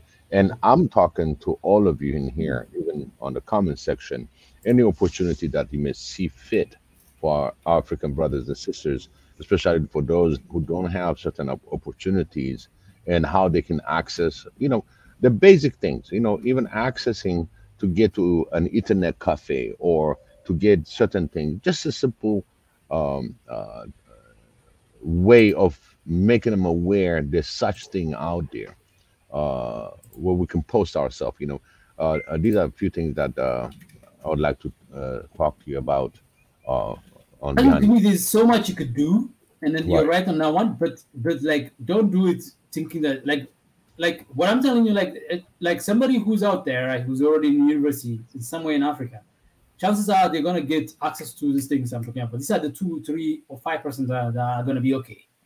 Okay, because the education system take care of the African education system, take care of those at the top. That's my argument with Sam. It does already take care of those things. If your country doesn't take care of you, you can easily migrate. And I mean, Biggie, am I right? Am I wrong now? Like, you are one of those 2 to 3%. I am one of those 2 to 3%. Correct. Right? Correct. You had a Lycée Gabriel Maria medication, right? Correct. But for you won Lycée Gabriel Maria. It's an incredible university. I mean, educational experience at the high school level. For you won. How many people were not there?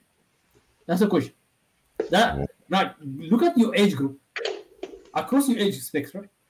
How many of them, even though those people you know was there, you can tell about it, but even there are people that you don't know. But there are millions of them who didn't get a chance, right? Mm-hmm. And that is what is creating the problem in Africa. Those people who didn't get a chance. Where do they go? Where do they go when they don't get a chance? You, because of the education that you have, you can be critical. So you can, a politician will come to you, be tribalist.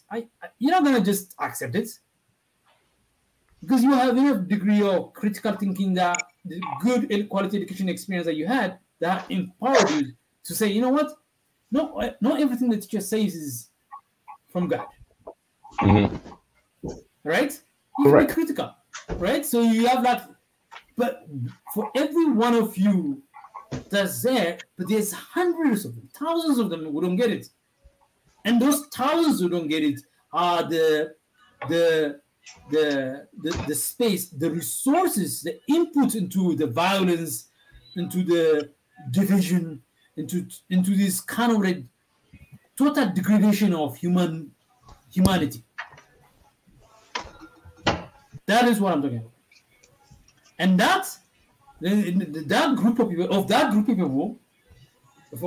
people, my address to you is that, like, there's enough. I think what Biggie is saying to you, there's enough resources out there to at least learn something. Not to get a certificate. It might not be to get a certificate, because maybe you might not have an opportunity to do it. But you can learn a language nowadays on the internet. You could study computer coding on the internet. Okay? You can listen to books on the internet. You could start something on the internet for yourself. You could own something. So channel that part of you to that and see where it takes you. And I guarantee you, it will take you something better than where you are right now. So so my address is to that group. To that group that is not already in the privileged condition for one reason or another. So really thank you, Biggie. I hope I answered the questions. But I really, this is an incredible question. Okay. Absolutely. One of the things that I want to add on is that we can guide certain things. Like when you go on the internet, try to Google. There's a lot of a lot of things that comes along with it. Sidetracking you on where you're gonna be at. But if we have some kind of, like, for example, India have about 80,000 engineers that graduate, okay, a year, and all these 80,000 cannot get a job, okay. But for the few on top that they have, about 10% of those, they go to school where it's a business school, where actually it's engaging them in different type of engineering opportunities. And furthermore, it's like a year course. So they give them a year course in order to really be in the business idea, because they cannot get employed. You see what I mean? So the same thing goes in Africa also. After they graduate from college and everything else, You don't have that opportunity. But at the same time, some kind of carving the in the top and push them to be given. But this is what Sam is saying. But this is what Sam is saying. But to me, this is a situation that Sam has been arguing for. But Biggie, the problem with that is that India has been invited to sit on the buffet. Mm-hmm. Africa is not invited. The Correct. black nations are not invited. We are still not inside the kitchen. We are far in the backyard. And then there's a bodyguard standing there, some like in the bouncer, and then like selecting 2%, 3% of that to be in the kitchen, not in the buffet, but to be in the kitchen. Mm-hmm. That is Africa for you. So, what does it mean for India to be part of in that buffet, to sit in the buffet in that circle? It means that America will invest money on you. So I would suggest people read the book called The Elephant and the Dragon. It's called, there's a book called The Elephant. I think it's The Elephant and the Dragon. Okay? And then there's an incredible account of, I'll share. I don't know how to like. I don't know if Ezra's still there. If you're still there, Ezra, like be nice to.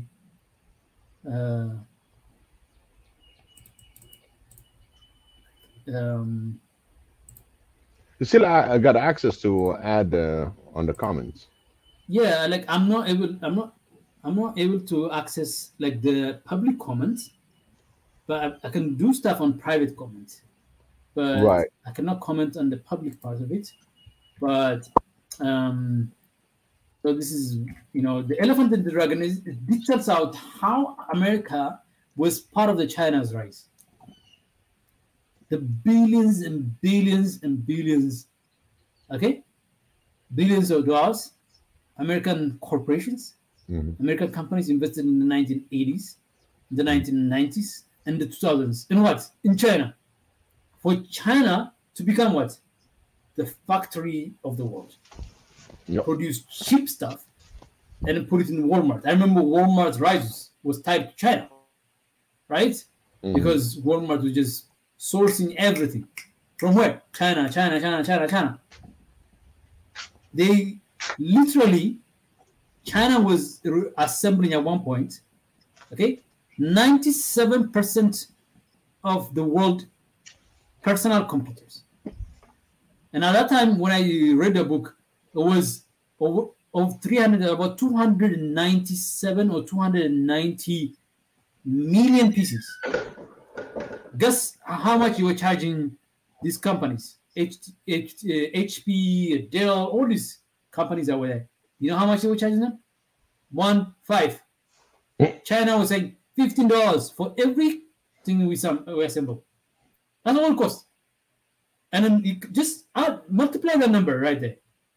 $15 times 290 million pieces. How much China made just from PC? Everything, every little thing was big. So, and you go to that book, and that book details it out exactly the form and shape of China's rise. It's the same thing about India. So the elephant refers to India, the dragon refers to China. And then how the Western powers were involved in the rise of it. So Western powers are invested in India's rise. And so they put in the backing. When Gandhi was asking for it, they gave him the backing. I mean, when Ethiopia asked to establish an airline, America gave what? The resources for it. The TWA that doesn't exist anymore was the one who, along with, I think the famous Robinson, who came in to establish the airline in 1946. I think 1946, if I'm not right, if I'm not wrong. But what I'm trying to tell you, like, when you're in the seats, it's easier.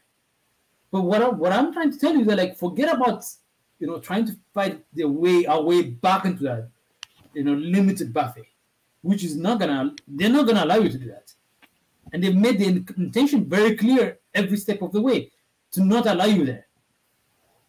So my articulation is that forget about starting a 500 million, 600 million people line that stretches around the world like this so many times. Instead of doing that line, let's think completely out of, not just out of the box. Get rid of the box. Get rid of the box and think, how can we constitute or reconstitute an education, an economy, politics, and society, and then the buffet is ours. It's located where we want it. The home is ours. It's not in competition, in contradiction of whatever buffet they have been preventing you from getting in there. And the only way you can get in is as a slave or as a laborer. Let them have it. Let them have the 2% that they will want to get. Let them keep it. Let's create our own. Let's create. The space is so vast and open. So why so determined to want to make something that is not working work? When you know that it's rigged not to work. When meanwhile, you can invest that energy in creating something brand new. Something that is not going to cost you much. Something that is just going to require you to think free, to think open, to think from the sense of openness. From the openness meaning that I am in Africa in position of young, energetic, 500, 600 people. I should be excited if I'm a government running in Africa. I should be the most excited right now. Japan in the next 10, 20, 30 years is going to be half the population they have right now. Here in California, they were talking about so worried that the birth rate has just been decimated. And then you're not talking about sperm counts in America right now. The debate is sperm counts. What is the cause of this the drop in the sperm count of men? It's because of radiations. They are in that silly space of conversation. Why do we have to be part of that? Let them have their part. Let them own their buffet. Let them sit in their own buffet. Just tell them the next time you come and then you want to enrich your buffet, this is your deal that you have. This is how you're going to work with us. This is how and then be excited with the notion that you're going to transform 600 million people, 700 million people, 200 million people, 100 million people, 1.5 billion people. Transform them. It couldn't be any more exciting. Instead of feeling like I have the burden of having to feed, my God, 1.1 billion people, 1.2 billion. When are we going to stop from thinking that these are no burden? Africans are not a burden. They're poor. They need help. A lot of Africans are poor and they need help, but they're not a burden. They're human beings. Poor people doesn't mean they're not motivated. Poor people doesn't mean they don't know how to solve problems. How do you think they manage to succeed? How do you think they manage to survive a complex, difficult conditions where there's no government, meaningful government, where there's no meaningful services like education, healthcare, to water? How do you think they survive? It's because they have ingenuity that you haven't tapped into. So think about education that takes advantage of that. Be excited about it. Be motivated about it. It is it excites me. It doesn't burden me that we have too many people who are in poverty. It burdens me that I don't know how to channel this excitement in terms of a policy framework that's a revolutionary, completely out of this left field that nobody has ever thought about, imagined it. We can do it. We're not invested in their system, so we can do it. We can always jump ship. So I don't see why Sam is so invested in this thing. It just doesn't make sense that anybody would say that let's wait another 20 years. By meantime, what you have right now would double. If you have hungry people that are 200 million, it would double to 400 million. If you have uneducated people who was 500, it would double to 1 billion. So you want to wait 10 years. And then let's figure out this. Now we have even more serious problem with hunger. Let's figure that out and then recalibrate again. Recalibrate again and again and again. Go back and then do it again and again. The same thing again. Oh, we didn't do enough. No, we didn't build enough schools for the ultra intelligent, so let's build more schools. And it's still not going to solve that problem. We built the 50 or the 30 so schools in Ethiopia for the past 30 years. How has it solved? Has it exasperated tribalism? You know, like because Ezra, poor education is worse. So, anyways, Ezra, I'm about to leave, but okay. you got Mr. Sorry, R in there. It's okay. I'm about to leave, but in the good notion, I'm gonna put it on the background. I'm gonna listen up, but at the same time, I have another conference. But you have Mr. R online. Yes. Yeah, this is Josie. Josie. Hi. That's good to hear from you. Thank you so much for supporting, man. I really appreciate that. Gonna have a meeting right now. I'm just about to bounce. I got 1 minute to join, and I'm still gonna be joining you. I'm gonna leave it on mute, and we'll take it from there. Okay, no problem. Okay. Thank you. You're welcome. Josie. Thank you for the quote from Mandela. Let's it's important now. Our leader here says we should focus more on Africa, and I'm interested in focusing more on Africa. And really, I want you to really contextualize. I know it's easier to give example on Ethiopia, but I think I want us to really make this about an African issue. I mean, that 600, 700, 800 million I was talking about. Yeah, that's the one. This is a very crucial thing, and it should be a basement. Yes. Most probably next to humanity, education should take the position, the hierarchy, as I think, because it leads everything. It leads everything, every future, and it is a decisive, determinant factor of our future, And before coming to the current status, just I don't know other African countries, but with respect to Ethiopia, education has been spoiled by leaders for age. As you know, Ethiopia has been suffering military junta or dictatorship leadership who more take care of their needs, personal needs, political needs, than the future of the state. And for this reason, they used to chase educators, chase citizens who care or who take side of quality education, bright future of which plays a vital role in bright future of the state.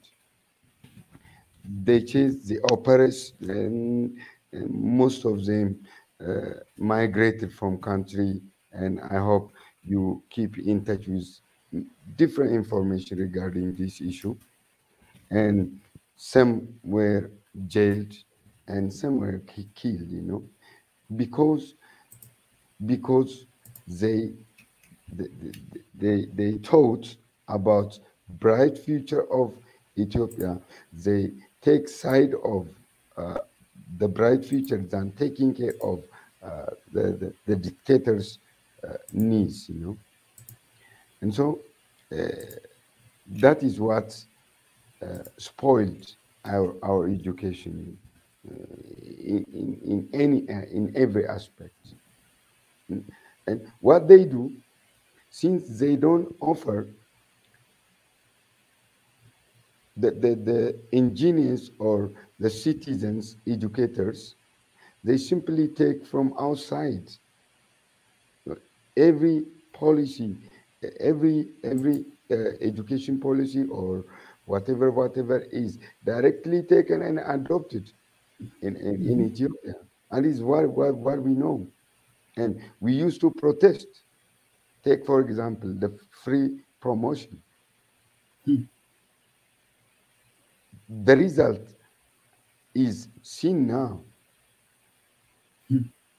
Children were given chance to promote from grade 1 through 4, regardless of any achievement, provided that they can express themselves, their locality, their environment.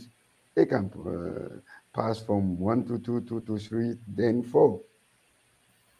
And this killed our education at home. When child goes like that, since he or she has no experience of reading, asking, and working hard, she has no mentality of problem solving. Our children do not have or experience it. Learning by doing. The only thing they do is simply cheating, you know. And the result of this created engineers who built a building that falls after a year. This created physicians who kill patients. Thank you. You know? And so, what I feel even I know just to interrupt you, but even the ones that like become the top, they go out there. They're like utterly not capable of really meeting the need of the community in the society, right? That's what they say. Even up to this time, educated persons haven't got the right time. You know, most of the time, what hurts Africa is the absence of the right person at the right time, at the right position. Yes. Josie, just hold your thought. I want you to continue a little bit. We have somebody who's just sending a message that says, "Greeting SNN, watching from Los Angeles, California, USA. Sounds Bantu. I like the name Sounds Bantu. It sounds like Southern African person, Southern or Central African person. So thank you so much for joining us from Los Angeles. I appreciate you. I want to say, Helen Gabriel said a very interesting thing. Education as an institution should be separated from politics. Unfortunately, there is a mix-up. I mean, I think it's so entangled there. It's not just even a mix-up. You know, sometimes we like spruce. You know, we say spruce, right? It's a mixture of good bunch of different juice, right? But this is not a good kind of spruce. Don't worry. You can interrupt at any time. Don't worry. Okay. So Helen says education institution should be separate from politics. I appreciate that. Sam and Mariette are having a debate and argument there. You guys can come on live and then settle your debate with us. You know, me and Josie will be the judge. You can come live and then actually articulate it. You know, text doesn't always cover what you want to do. Some texting doesn't really truly capture exactly what you say. So there's a higher chance of being misunderstood. Mariette, the same thing.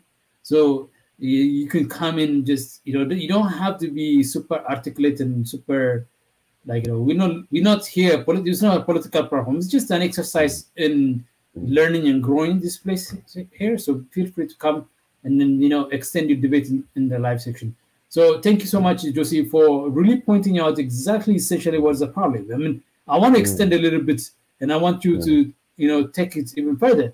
Those kids that they're promoting from grade 1, grade 2, up to grade 4, right? Yeah, freely. Well, how many of them actually end up, finishing grade 8 or grade 6? From your experience, you don't have to give me statistics, just based on your experience. Yeah, let me give you a hint. there was a Millennium Development Goal. Yes. And that Millennium Development, one of that goal is making all citizens achieve grade 8 national exam certificate. Look, to achieve this goal, what the government did to get acceptance from the Western is to accuse teachers, schools, and other stakeholders not to deliver quality education. You know, in delivering quality education, the one who is not competent, who doesn't fit the next grade, is must to fail and then repeat that grade. But they refused, even as far as my experience is concerned. I was accused many times because many students fail from my class, in my class where I teach. And then what can I do? They can't pass. They can't score more than this. And then, so you should do whatever you want and blah, blah, blah.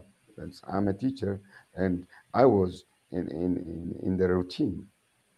And so when I see the Millennium Development Goal, it is something unachievable, you know. You can't make a plan on person's mind.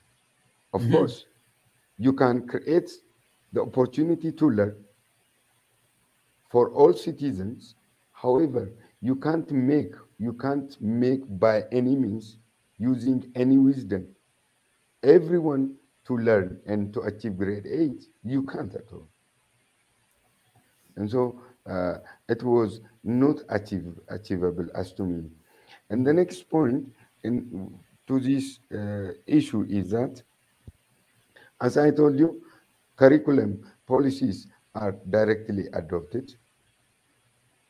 And simply if studies are pilot studies or whatever are made, it is made on cities, rural areas, and other provinces are ignored, but they should have been included. And so they take a bit, or what can I say, in research, in research world, we say a data which is not representative. Well, it's not. You know, it's not. It doesn't represent. It's not. There is no statistical significance to that data. Yeah. And so we can simply say that is a cooked data. They use cooked data and then directly take the policy, the curriculum to the country, and we are not well developed. And so, you know, these all killed the education. Not only killing, it buried, and the resultant is what I've mentioned earlier. So children go to the school, but there's actually no education. That's what you're saying.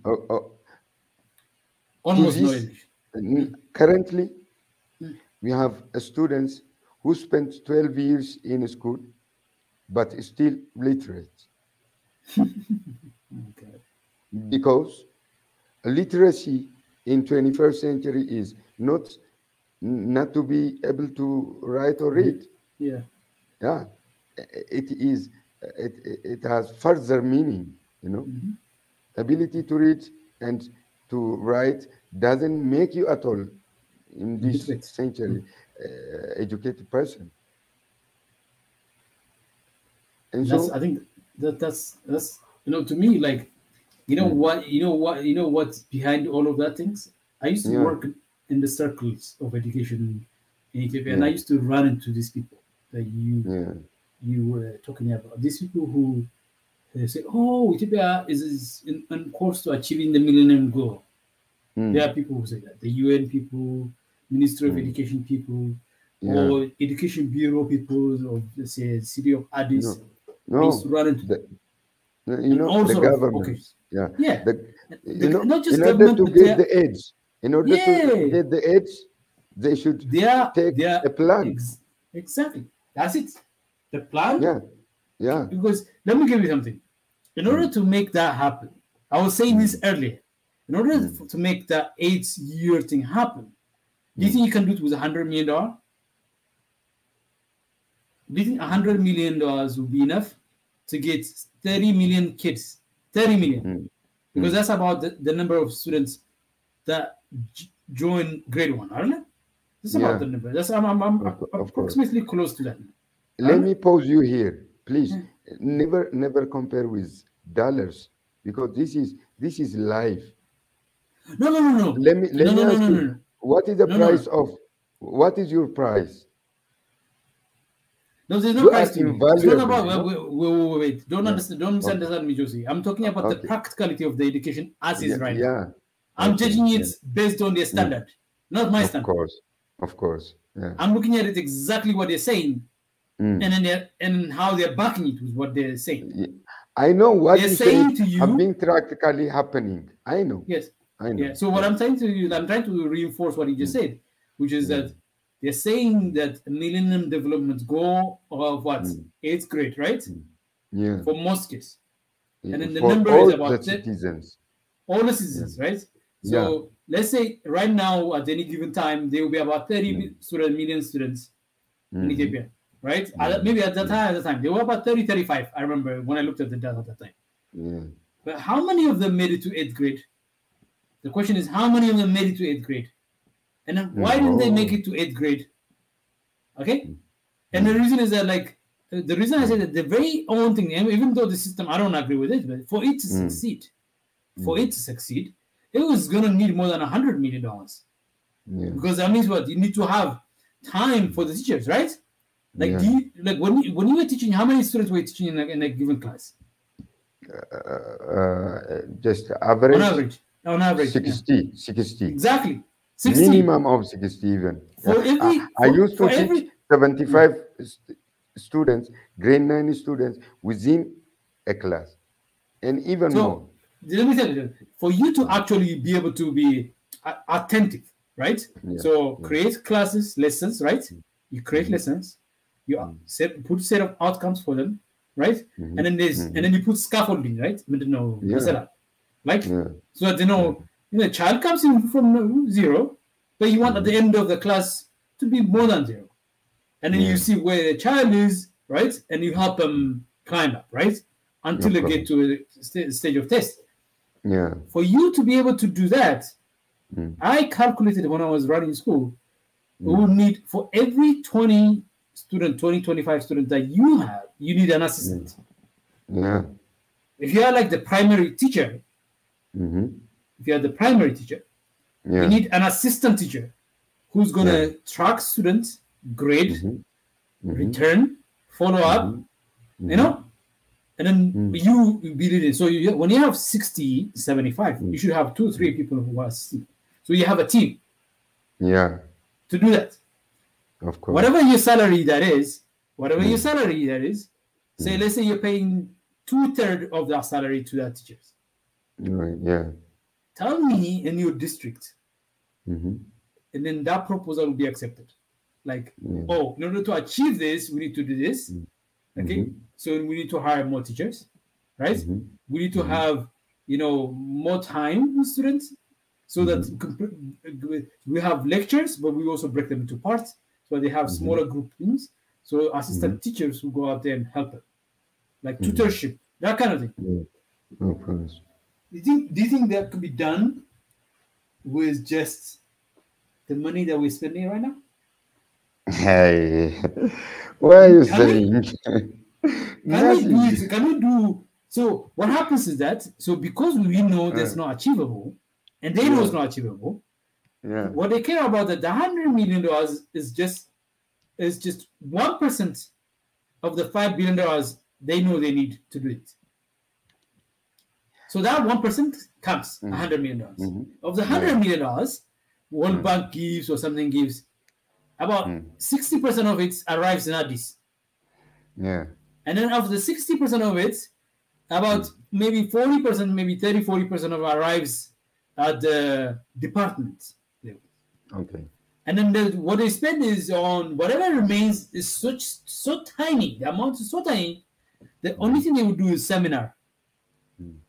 You see them on TV. They conducted a seminar this, a workshop this, a workshop that. That's all it is. And then in the workshop, what do you give?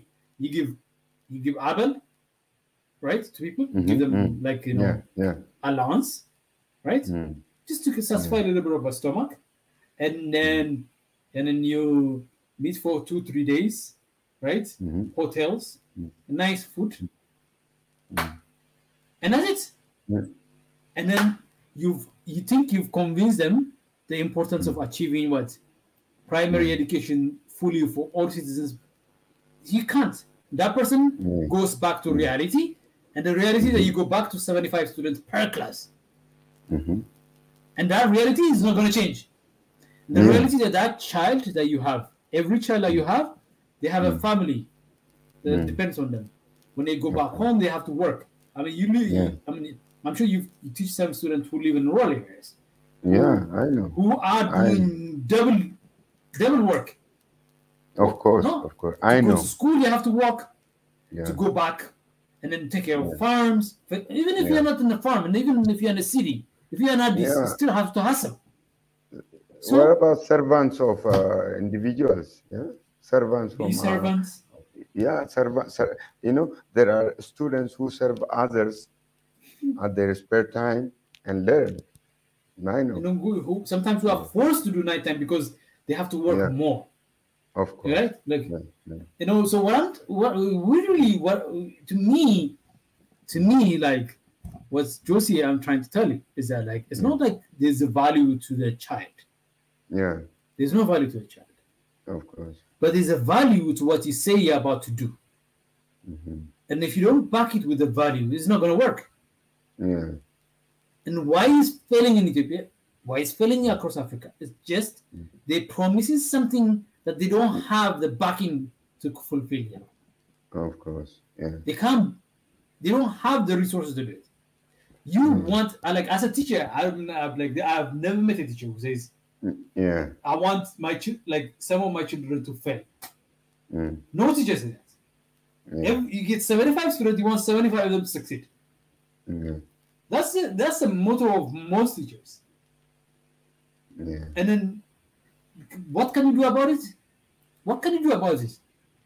When you have a student who was working as a maid somewhere, or who's who lost parental care and has to live with uncle or somebody, and how to do extra chores as part of being there, right?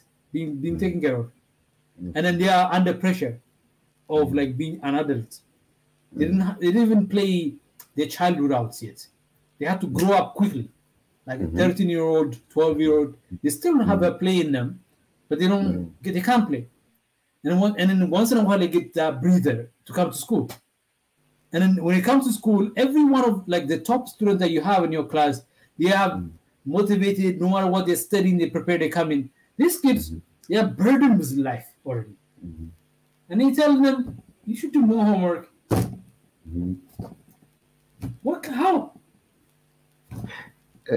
It was completely not achievable at all, because practically what we have at hand can't make like that, and the budget that comes for that purpose covers another team.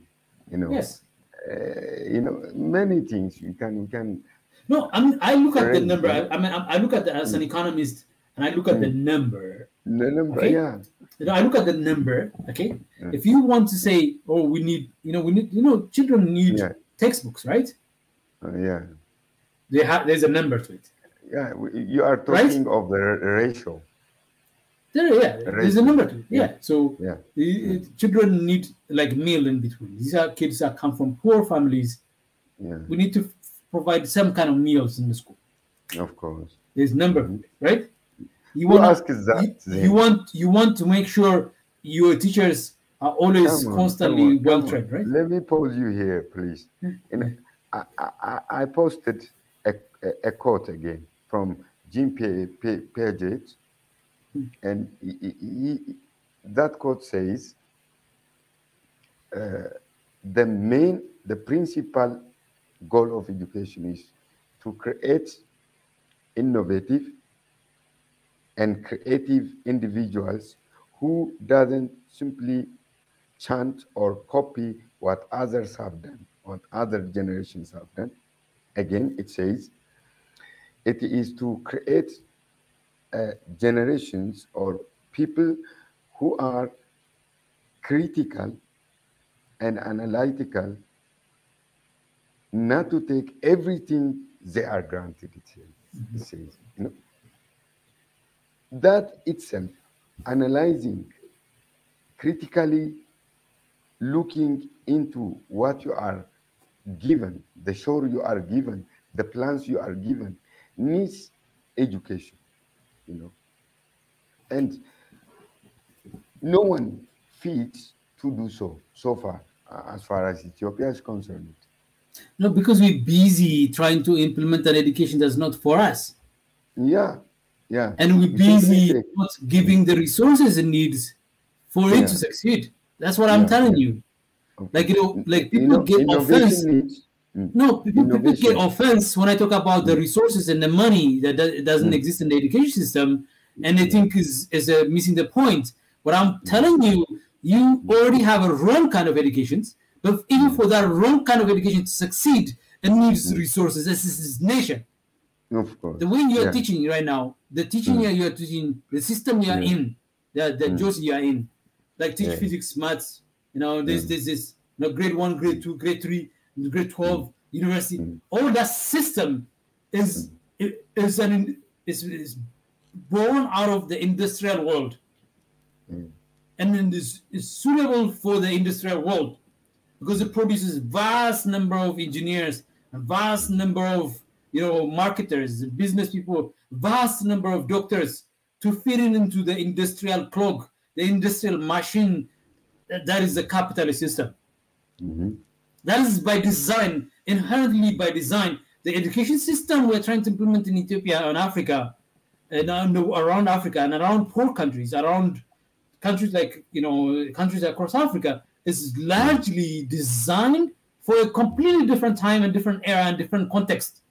Of course, yeah. And but you know, but they know that is, you know, they know that. So what do? What do Western countries do to make it succeed?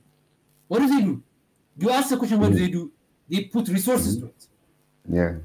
They give us so like there's no 75 student average per educator, 20-25 average per educator. So what that means is you have more teachers. If you have more teachers, that means you have to pay more salary, more benefits, right? So they're putting the resources into it, and then if they don't have the resources, they tax the neighborhoods. The neighborhoods are taxed. The businesses are taxed, so that they contribute to the education system. Yeah. So like when I'm talking about numbers, it's not because I support it. It's because I'm trying to tell you what you're doing right now in Africa. You as a teacher, what you're involved in, you are right in the middle of it. You're swimming inside it. You are swimming inside the system. And when you're being critical of the system, it's not just the philosophy you should be critical of. Like, okay? Yeah. It's just that even if I have to do this, okay, I don't agree with the philosophy. I don't agree with the ideas and practice. If you have to do it, at least do it well. If to do it well, you need resources. If you don't have resources, then figure out a way not to do that and come up with something that you can do within your resources. That's the reason I'm exaggerating the issue, bringing this issue up, is for people to think, okay, this is something we should abandon. I want people to say, this is the thing I want to do. And it's nothing about, I'm going to go up, you know, I will let you come back on this one. I'm going to go one more than what you just said, the person you quoted. Education is not about creating anything. Yeah. You don't create somebody. Only God creates things. Not in that context. I know, But I know that's not how you understand it. But the person who said it, that's how they communicate. That's the way in the Western world, when they think about education, they're thinking about creating something out of it. They are like God-like kind of approach to it. But in African sense, it doesn't work. So what I'm trying to tell you is that like the better way to look at it is education should be about liberation and empowerment. Liberate the person and empower the person. Yeah. What liberate means what? Liberate that person to making him free. Yeah. Making him or her free, not free from like say some kind of slavery, and free to say, no, you know what? I was created with purpose. Yeah. I was created with purpose. I have meaning. I'm unique. Making visionary, Yeah, I can contribute something to my community. I am created to take care of family. I'm created to teach others. I'm created to help others. I'm created to invent. I'm created to innovate. I'm created to renovate. I'm created to build. I'm created to protect. I'm created to this. That is that sense of freedom to realize of the sense of self. That is the liberation. But empowerment is then that becomes a social job. Because liberation is the individual. Because as an individual, yes, you have agency. Okay, you have agency. God gave you agency, not total agency. Even agency. Institution. But then you have the empowerment is the institution where the social construct. So we say, you know what? We will encourage entrepreneurs that are going through this school. We will encourage those people who have innovated something. They will have a space. Instead of opening an industrial park in Ethiopia for Chinese and Turkish companies, they should open an industrial park for that child who invented a localized way to win things. Exactly. That industry park they have in Adama, Awasa, they shouldn't be making textile stuff. We shouldn't make any textile. Why? Why should I make? Like I don't agree. Let's make. We have enough money. Let's encourage that already, and then those industrial zones be. You know where those kids who invent those welding machine work? They work in some Kafla Katama and some Kabale somewhere. They are near a river and some kind of falling apart hut. And then anytime a flood comes, can wipe them out. And then every day by wind. And every day, you know what? How they live? They get harassed by some Warada Kabale official that comes in and say like, "Why are you here? Why are you doing this? Why do this? Why aren't you paying this?" That's how they do. That's their life. Let's entangle that out. Let's get rid of that. Then empowerment is that. So there's a curer out there. There's a child whose inherent God-given talent is to cure. But it's a potential. It doesn't come out by itself. But that person has to own it. To own it, they have to be free. So you have to liberate. Liberation is important. That liberation is important. That sense that I can do something with it. But not the sense that I'm a God. No, the sense that I have a responsibility. I have something I can offer that I know about. And then the empowerment part then becomes, okay, that person wants to open a clinic, wants to figure out how to, playing with a lot of different plants and things in their neighborhood. And then they can, synthesize some kind of medicine. And then it becomes instead of calling that person a medicine man, let's call that person a doctor. Let's encourage them to be much more, like social.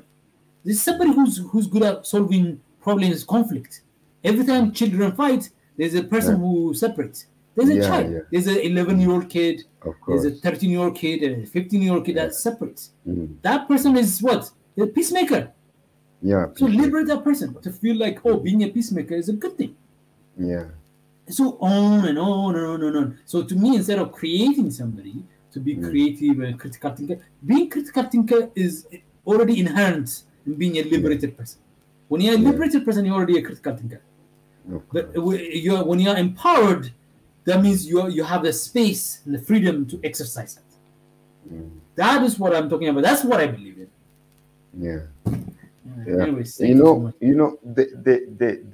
had never thought of that because they don't even want the generation to be educated well, because that goes against their grain.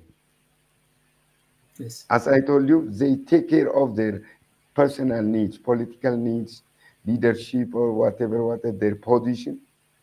And then when people are educated, and you know what happens to the dictators, to Yes. the bullies, you know, Yes. and so they don't want. In addition, the organs who help such dictators do not want the nation to develop. You know, their objective is not to be extinct and not to grow. Grow, You know, yeah, or matter, yeah, not yeah, to matter. stay as it is. They pause. You know, Status quo. they pause the growth, Yeah. the education, and then they make devastation, because whenever, But the question yeah, is, Josie, is that sustainable? Is that which one? sustainable? That, like, N- like the status quo, keeping the way things are, is it sustainable? Never, can't Like, be. look at, and I try to give throughout Mm. the discussion Yeah, context of I know. how Yeah, unsustainable that is. always The protesting. number Yes. matters. I mean, like, you, where you live right now, where you live, Yeah, just only daily life as you walk about. yeah. Okay. How many more young people do you see doing nothing, Oh, looking hopeless, hopeless, and even I without any used to. purpose, Yeah. Let me give you one example. beyond any kind of help from family? So, Of like course. 100 years ago, like, your family, if you are a man, your family can give you, spare your land, Yeah, right?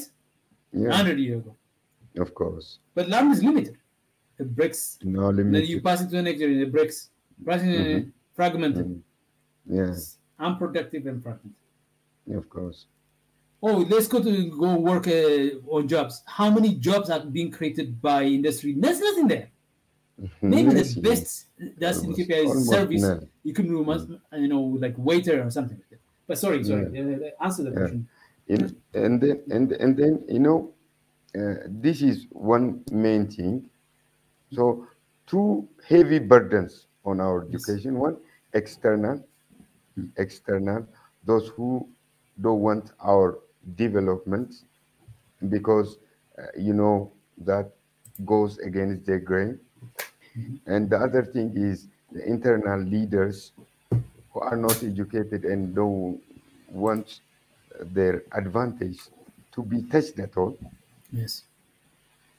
And these uh, killed our education. Next, what happened is public schools had been expanded, meaning institutions. As you know, so far, different universities began emerging in every provinces or regions, and here and there. Then the past government, the past regime made education business oriented, you know, and this made it worse, you know, worse. Yeah, that is the worst thing, because anyone can go to some university, private university, and then whether he attains or not, he pays the money and takes certificate, and then you call them jobless. You call jobless a person who is not educated at all. That's the problem. If you go and tell him to do something expected of grade 8, grade 9, so he can't, but he is a degree holder, a master's holder. This is what made things worse and worse. You know? And so, actually, right now, actions are being taken. You know, let me tell you when I lose hope at all, when teaching as a profession is given to private. There is no supervision. There is no any evaluative technique mechanism, whether the graduating teachers or individuals are competent. You know, and there are many things, and I have some experiences with different teachers from different parts of the country, because I used to give training on ELIP, English language trainings, and whatever I have experienced. And even let's quit here. The education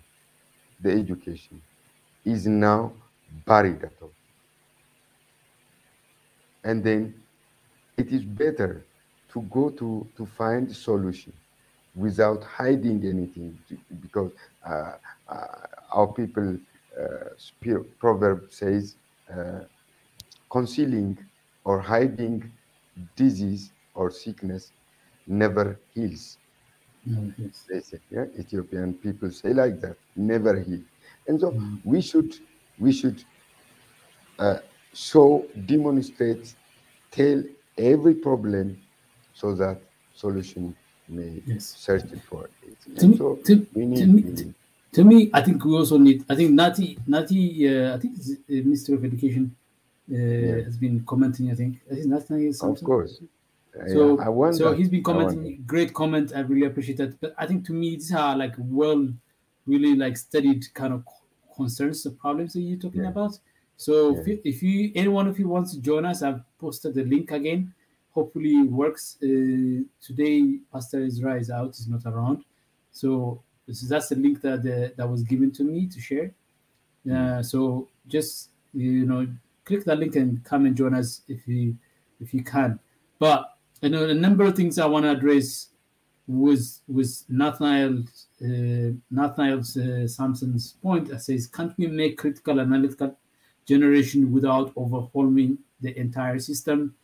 How many of our teachers do embrace teaching us their purpose in life? Many given a choice doubt they do it. Okay. Another one is, remember that some of us went to school for half a day, sat in a school of 80 students per class. I actually sat, this is in Addis Ababa, and this is in one of the, right now would become one of the richest neighborhoods, all the airport area. I sat in Addis Ababa when I was in grade 1 in Magdala school. There were 124, 25 students in that school. And then this was during the Dirk's time. And I remember it was just like squeezing yourself into somebody who could sit on this amount of space to sit. Some sat on the floor, some sat in the back. Because the room was not designed for more than 60 people. 120 something. Grade 1, grade 2, grade 3, grade 4. And then people started dropping. And it was just the dropping of people that made this classes smaller. And all the way to my first year at high school, before I moved to Ghana, the average in my experience was about 90. It was during the Haddock's time, we came in and they said, 60 should be a limit in Addis, 60, 65. But I don't think they achieved it. But to me, Nathaniel, yes, those are the reason why. One of the reasons why, so we're still talking about the problems, even though you went through the education system. Now, my point to you, Nati, my point to you, I'll come to you, Tanzan. Thank you, welcome. I want to make this point, and I'll come back to you.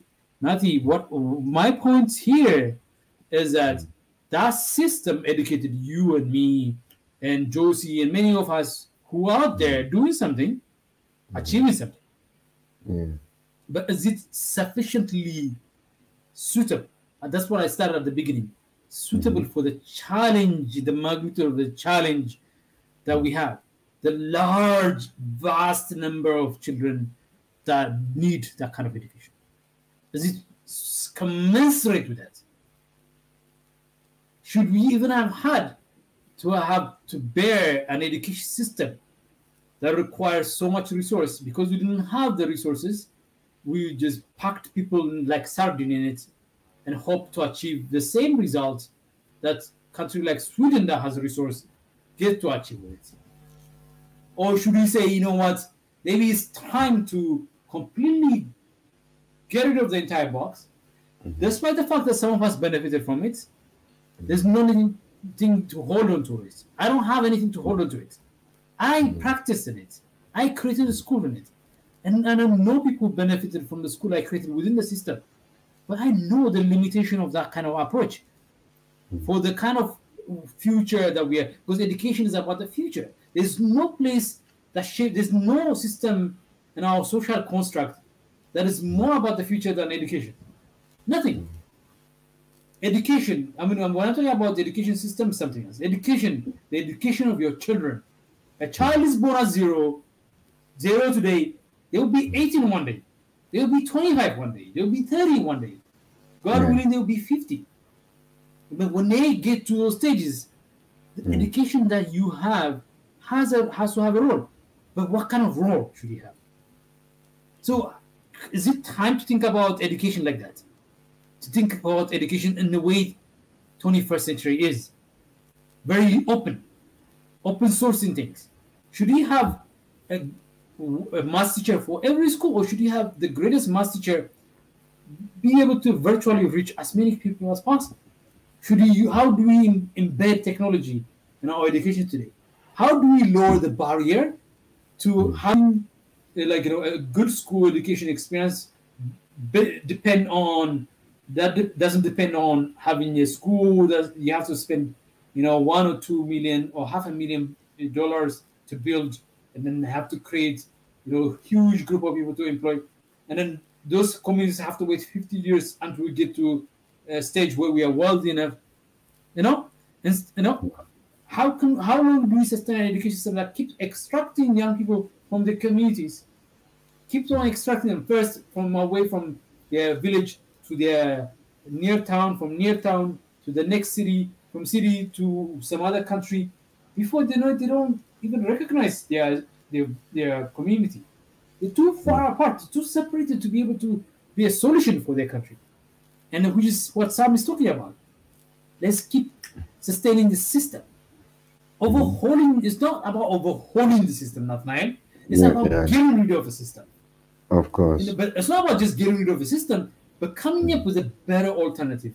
So that when you get rid of the system, you jump into something that you believe in, that you value, that is important, that's aligned to the vision that you have for your nation, for your community, for your country. So you create a system that's more commensurate to the condition within which you find yourself, to the culture, to the conditions, to aspirations of the society that you have, and then weave that kind of education system into the society, and then weave education into the policies, weave policies into the education system. That's what we are saying. And how is that not an important conversation? Instead of trying to go back to, I've vetted this question, Nathaniel, a million times over the past 20 years. I partially agree with Nathaniel, actually, particularly on the second point. That's true. But again, which is about the second point. How many of our teachers do embrace teaching as their purpose in life? It's a way out. Yeah, of course. It's a way out for most people. Of course. What was the reason for that? Yeah. What was the reason? It's poor education. Yeah, poor education. The education they receive themselves. And how teachers themselves were being treated so far. I don't know, in the whole Africa, in Ethiopia, look at how they are treated. It's everywhere. Everywhere. Like Josie, you can assume even here in the US they get mistreated badly. I mean, they were relatively much better paid than the ones in Ethiopia. Okay? Let alone the payment. Let alone the payment. No, that's the upside. That's what I'm talking economic about. problem, let's say, but do they get due respect? The respect that the profession get? No, but that's how manifesto, Josie. Like respect manifests in saying to you, like, you are investing your time, so I will find some economic condition for you, so that when you go home to your family after teaching, and then you want to take your family out to celebrate a completion of something at your work, then you have the resource. Or you want to send it, you want to take care of a aging parent who need care, health care. You have the resources. And then you want to buy books, you want to buy the trapping of good quality of life, then you have the resources to do it. That's what money does. It doesn't do anything else. Like so money is not necessarily an evil, but the way it's used is evil. And I think that it needs to be understood that way. Of course. The next point I want to raise here is, of course, we are mentioning the problem with the entire system because that is the root. That was the root of the problem. And then when you want to get rid of some problem, you have to make cure from the root. And I think that's it. And so, and it is a must to raise the problem. What was the problem? And then after identifying, recognizing the problem and the source of that problem, you strive to get solution. And now we are striving to get how to solve, how to rescue our education. That was the mission of this platform, as to me. Yes. Exactly. And I think we should be willing to entertain all possibilities, because we're not policymakers, we're not government. Of course. We are entertaining all the possibilities. And to me, like the respect for educators, just let's make a droplet of water to the ocean. Yes. At least. Exactly. And that's to me, like, I think the respect educators receive comes down to the value of education. The more valuable education, the more respect educators get. And the people who experience your teaching, Josie, they respect you. They respect you, right? Because they're getting some value, and then you see it in the eyes of the children you've had the privilege of working with, and see them being transformed, having their life made a difference. Like you see somebody coming from nothing to something, and then the significance of that education, that your intervention in that education journey that you had and had on them. To me, that generates respect. The governments, the leaders themselves used to chant about the profession. It is great. It is king of profession. They say blah blah blah blah. But when you see practically, no, you don't back it. Nothing. Because I think part of we say loving practicing. Sorry, Josie, to interrupt you, but is Tanzan, right? I think Tanzan is here. I don't know if it says T or give it a chance, please. Yes, Tanzan. Greetings. Greetings. Congratulations, Professor Ezra. Thank you. Hello, Jose. And is that Biggie? Yes, Biggie, but he's not gonna respond because he's in a conference. Oh, okay. Yeah, yes. So I was catching up for a while. A very good discussion. I've been learning a lot. Sorry, I wanted to come in, but it was just one of those days. But I wanted to come in and show my support and just listen in. My one contribution, I would say, if to the subject is for the 21st century. I think we can all agree that the future is in STEM. That's where everything is headed now. And in terms of Africa, when it comes to the T part, I think we're still sorely behind, because in order to bring, the new generation into coding and computers and all that, we have to have computers and Wi-Fi and all these things, which a lot of places are not there yet. So we have science and we have mathematics, because they are they're more theoretical, so it's easier to teach. And I think that's one way that we can focus on. That's how you get really to the T, because technology is just science, mathematics, and engineering combined to create a product. So we can start with what India did. They focused on what they were good at, which was a very strong emphasis on a very competitive curriculum. I think they have one of the highest test requirements. So you start with mathematics and science and the things that you can actually teach. So after people get proficient in that, then you start you go with the engineering, which is construction, and well, we have gotten there. It's just we have not gotten to the resources part and the accountability part, so I'll leave it alone. But I think in terms of science and mathematics, we can focus on that for now. When it comes to the teachers, I think it's also a disservice that we're doing to our people, because as much as we want to teach children to aspire, to the obvious careers, the good ones, lawyer, engineer, and doctor, I think we also should emphasize other careers as well, because not everybody in a community is going to be three things. We're going to need everything from the street sweeper, the farmer, and everything in between. So I think there should also be more societal de-emphasization on certain jobs and more respect of every job, so that even people who are farmers, people aspiring to be a teacher, so does not have to be something that people resort to. It's actually something that people aspire to, because teachers actually do prepare the next generation of all the other professions. So yes, so I'll say that and yield. Thank you. No, Tanzan, I'm going to challenge you a little bit on that one. Okay? Sure. If that's okay with you. Like, how come it hasn't succeeded so far?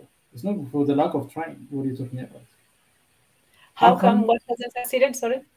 The STEM technology, STEM, like the way you articulated this exact STEM has been in discussion for over 20, 30 years.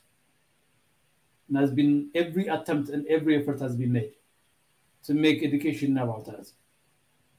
Somebody said, oh, the future is science, the future is technology, the future is this, let's make education about this, and let's do this, and then let's do this, and do this, and then the result is nothing. How do you account for the failure on our part to succeed in the very thing that you just simply clearly articulate?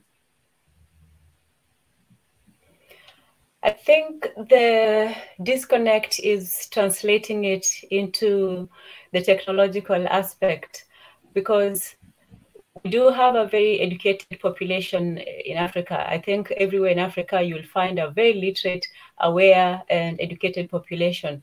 So we have managed to some extent, not to all, because I wouldn't say that, in the countryside that people are as educated as in the countryside, although we do have an excess of educated people in the cities. So I say we have been halfway there. What we haven't achieved in terms of well, let me go with engineering, because technology, we're not there yet. Engineering, we have produced a lot of engineers, and I think they're fully capable of doing their job. The problem has been in making them accountable. I think we're still divorcing politics from economics. So people who are in economics, it's easier to abuse economics under the guise of, yeah, so I think it's easier to get away with economic crimes. Let me just say that. So the problem is not whether education should be about STEM or STEAM. Nowadays is updated to include STEAM. Oh, okay, yes. So then it's not then. That's not the problem. No, I wouldn't say that. Based on your analysis, it's not a problem. No, I think there's a lack of opportunities in the technology field, and there's a lack of accountability in the engineering field.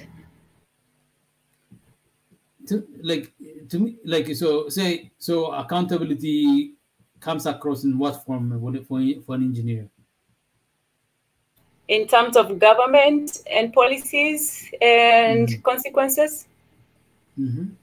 Like, what do you see? Like, what is missing in there for it to succeed? Well, let's say there's a company charged with constructing a road and they do not, and they still take the money. There should be a way that they either reimburse the money back to the public system, or people.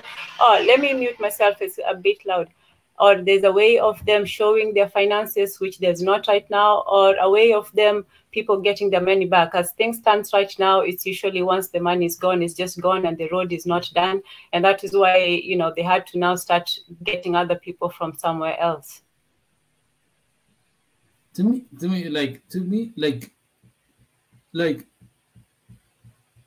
you say there's a lot of educated people in Africa, right?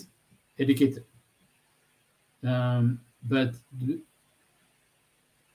to what extent that is the true nature, relative to the size and the scope of Africa, how significant that is?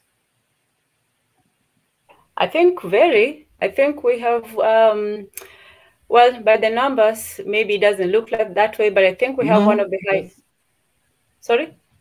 The number matters. Oh, okay. Well, I don't know how the numbers. So if you do, you might enlighten me. But I think we, especially the young population, they are very educated. We have one of the youngest populations in the world.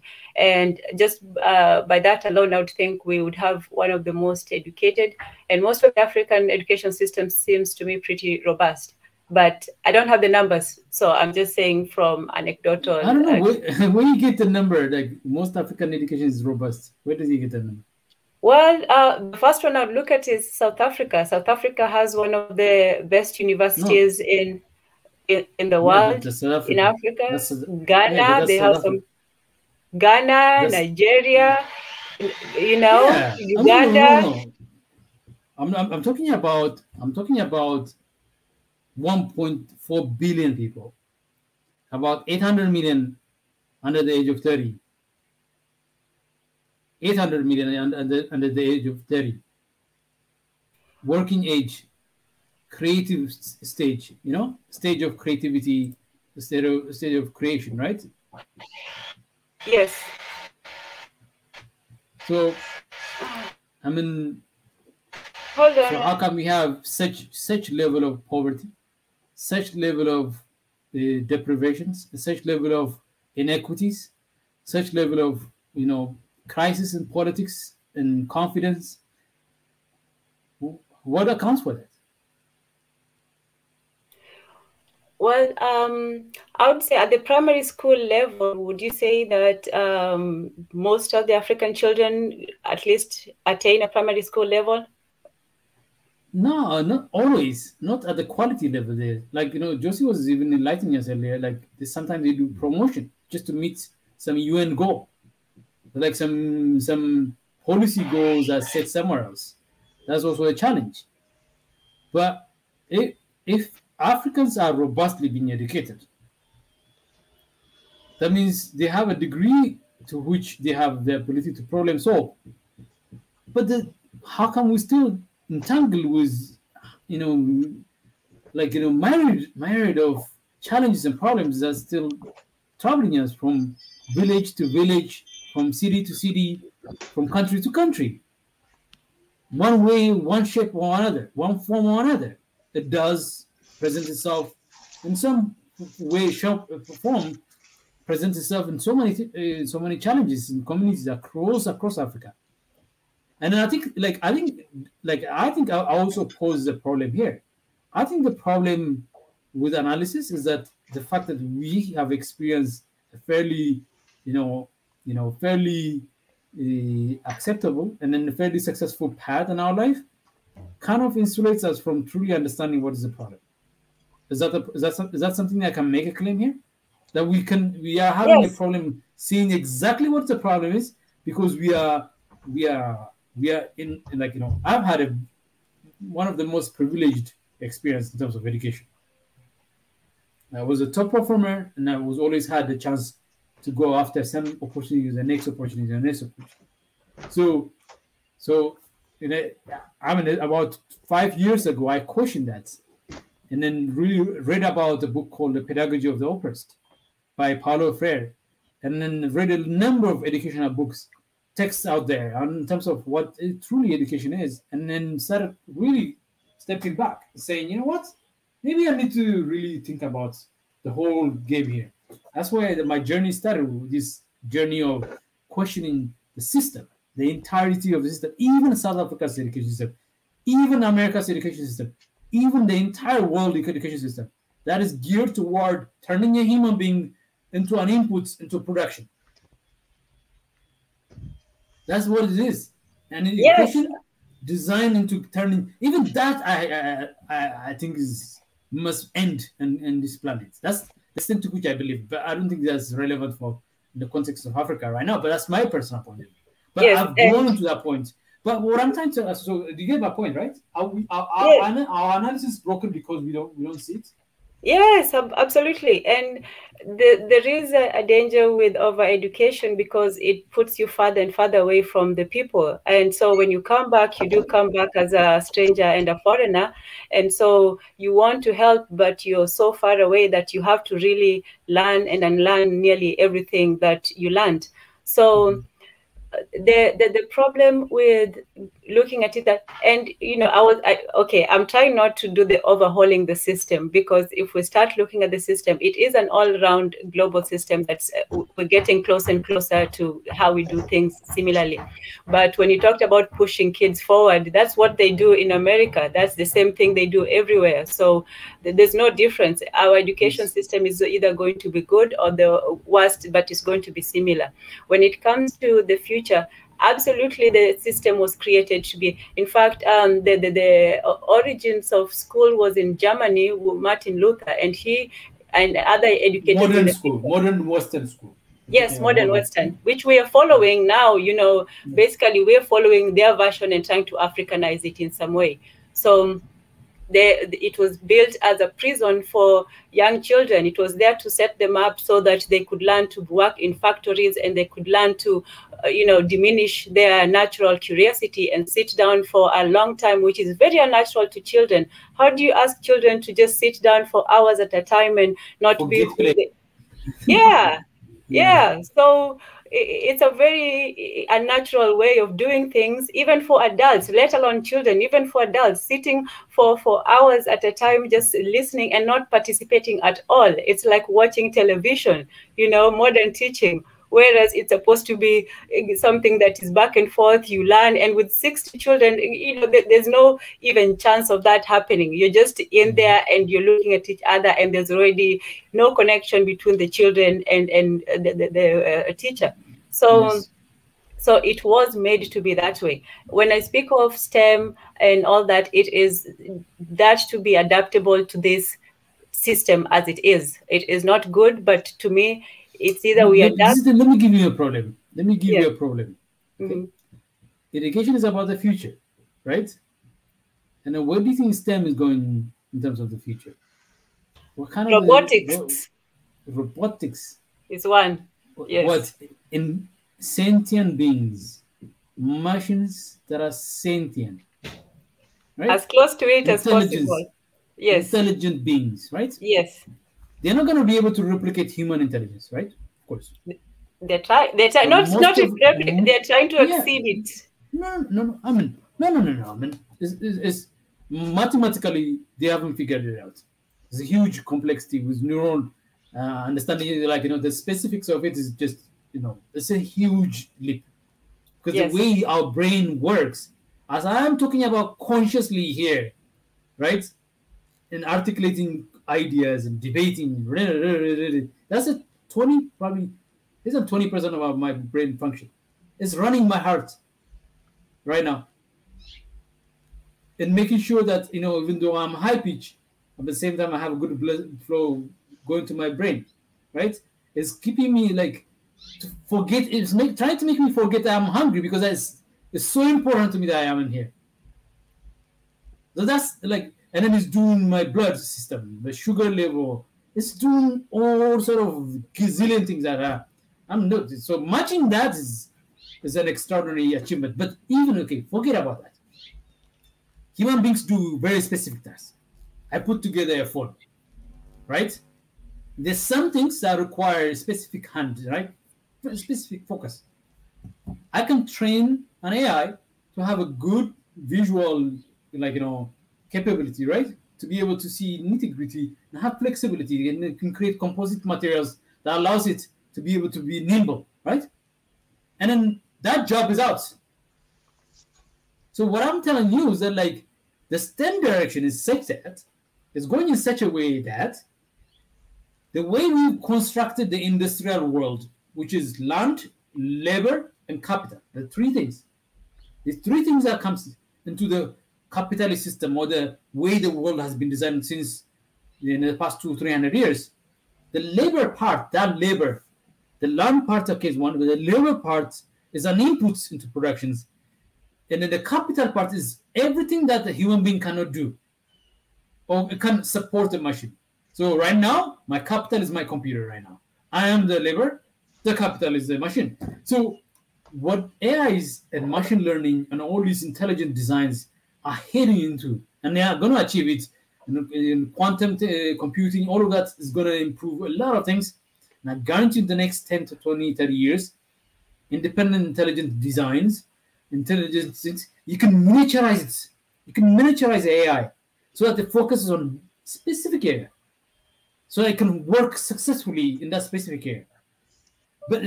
But smartly, not as a robot that has pre-programmed, but as AI that can learn on the job.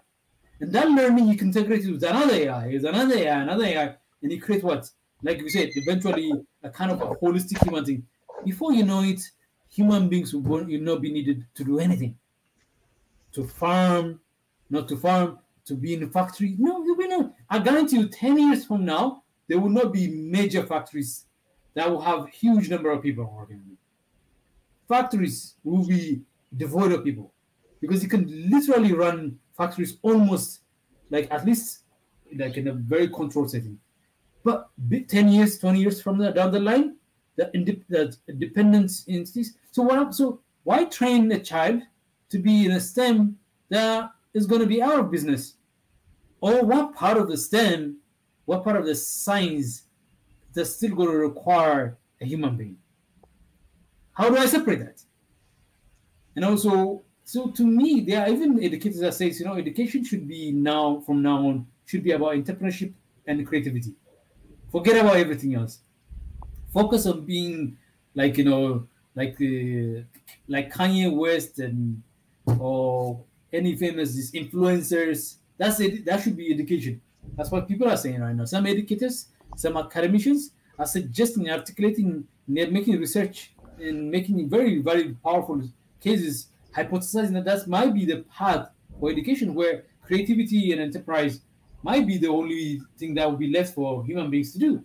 Everything else could be done by human beings, from surgery, complex surgery, to complex logistics, to all of that in between. So hopefully that makes sense. But how do you go about dealing with that kind of world ahead of us? Wow, it sounds like the world does not need us as humans. It's like we'll be obsolete. Not maybe as humans, but as laborers. Interesting. That's an interesting world. That's a shift that's about to happen. And this shift is it's been happening for the past 60 years. They are at it, trying to figure this out. The mathematics is hard, but the computing power is hard, but the progress toward it is there.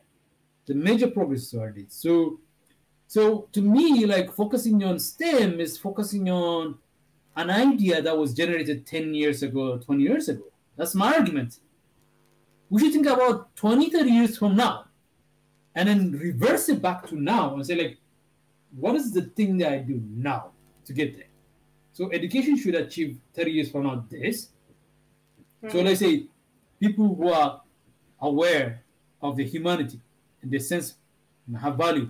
That could be an educational. That's just an example, right? Obviously, I'm not going to get a child to be that in a day, right? It's going to take growing up. There's some kind of growing up, physically, intellectually, spiritual growth.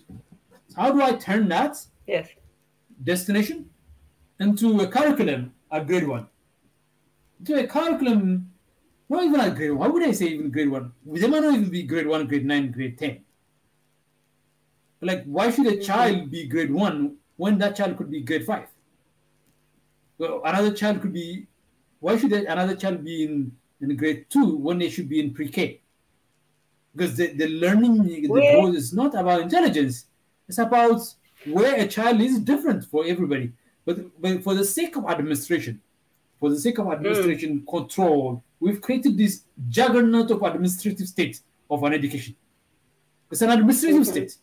It's mostly servant, serving itself. Yes, but sorry, with this new system, it sounds to me, because it sounds like a whole brave new world. It sounds like a system that caters to the child rather than having a standard, because the benefit of this system is it's standardized. Everybody knows where they're supposed to be, this age and this grade. There's a progression and there's a level and so on. But this one, it sounds, and this whole creativity thing, I don't even know exactly what that means, but it sounds like chaotic to me. It sounds like it would require more administrators to actually conduct a system like this. No, creativity is more freedom. But you have to identify every child. So what it means creativity means that, like, I'm in the classroom teaching algebra, right? Algebra. It's a basic mathematical necessity for anybody to learn, right? Algebraic. Okay. The creative part is that it would be demanding the learner, the child, internalize that and kind of find environmental space, the space within which they're in, and make a connection between what they're learning in this theory into their practice. So then it becomes a unique experience. So the administrative element of it can be done through technology. So the technology innovation can allow you to do that. But to me, it's chaotic because it's already chaotic. The world is already chaotic. Tanzania, yes. Isn't the world chaotic? Yes. I'm in San Francisco. I see people everywhere. Like people who look healthy, but totally unhealthy. Like mentally, spiritually off. Like, like homelessness, that is just the tip of it. Which is also a vast problem. Do you know how much California spent on homelessness? $12 billion. Of course, not all of it goes to the homeless, and a lot of stealing happens, or a lot of corruptions. But the entire government, Ethiopia's government budget is $11 billion for 120 million people. So, I mean, not because we don't want more budgets, just because that's all we can afford now. What I'm saying to you, like, the world is in chaos. The pandemic has shown it, the technology has shown it, job losses, jobs that are like nobody is interested. In America right now, nobody is interested in doing traditional jobs. So companies are struggling to hire people because people have realized during the pandemic that if I care about something and I can pursue that and I can actually succeed in it. I know somebody who was up and coming, like, manager for a major hotel chain, who has been doing on the side investments, things like side investment, like stock market, while he was doing his job. And the pandemic comes in, and then tell him, oh, you have to stay at home because the hotel is not running. And we realize, oh my God, I can actually do this investment in full time and then actually make more money than working for these guys. And when they decided, oh, you can come back. No, thank you. It's happening a lot. It's so chaotic. So for a chaotic world, why do we have to bring in this sense of stability, that's false sense of stability? And then you go to Africa, it's even more chaotic. So you have to put yourself, and put ourselves in the shoes of those people who are not the elite, who are in the villages, in the cities, in the urban areas that are left out of the system. That were kind of average students here, middle, didn't do so well in the performance, they managed to get a job, to be a teacher or to do these things, but not really fulfill their true promise. Inside of them, it keeps eating them, making them feel like, I never fulfill. And then for every one of those that happens, there's 5 to 10 of them who will never make that. So that is the thing. So for that chaos of Africa, so like where you have countries cannot offer full employment. When I say full employment, not for those people who are interested in working, looking for a job, not getting. I'm talking about for the entire labor potential. So Ethiopia will say, oh, unemployment is like 10%. And you dig in number, and then, like, unemployment is 10% of the people who are looking for a job and not getting a job, which is about probably 20, 30 million. 10% of that is unemployed. That's what they tell you. But the labor force is somewhere around 80 and 90 million. So there's a 50 million gap there. And then that gap is being used by all sort of nefarious forces to use them. Oh, one day you be this political force, this tribe, that tribe, this religion, that religion, and then create all sort of mayhems and tensions. And even if it is not as acute as Ethiopia, at much lower level, every African country will somehow experience some degree of mayhem and these things. So I went too far in explaining myself. I know you got it, but please feel free to chime in. Post Josie. Proffesor, I've been listening to you. I'm back, but okay. Welcome back. Welcome back. Yes, Tanzan, how are you? Josie. I'm very good, thank you. Good yeah, to hear from you too. Thank you so much for joining. We're always going to support our brother here, Professor Ezra. Absolutely. He gave us a lot to chew on. Yes. Yes, and a lot. I'm pretty sure I can see all the comments, GB and Momo and going at it in as well, Sam. I mean, we're engaged. One Africa family, we're engaged. We are really, really engaged in making differences. So it was great, Proffesor. And one of the things that I would say, since you talk about a little bit of the AI world that is really taking, maybe about 6 years ago, it went to phase 2. So basically, the first is getting new information. Now they can talk. Now they can walk. They can do a lot of things. All the robotics that's coming in, and I think as we're going forward, I think the education system itself has to be reformed, and I think at fourth grade, a fourth grader should be able to balance his checking account, which they don't teach you. You find out once you start working, meaning just on a basic understanding economics and all that. So that gives them an acceleration in the future. By 10th grade, they should be done with high school, and they should be going straight to university. But this is one of my things that I always suggested. 10th grade should be enough for the high school, and then go forward with the 2. But again, it's tied into the old economy. But as we progress forward, with all these new technology that's coming in and taking some of the jobs really that used to be manual and labor intensive, or still you're doing some brain work.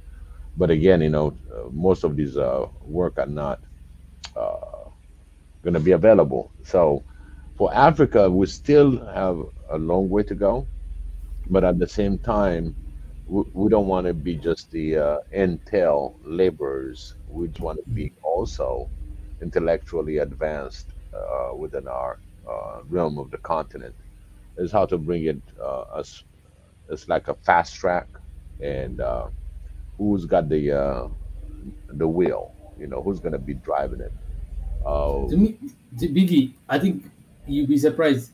Africa is a much better position to grab this future, all right, hold on to the future, and then really kind of rebuild a new kind of education system than a lot of these countries that have been invested in an education system since Martin Luther King. Yeah. No, Martin Luther. I agree.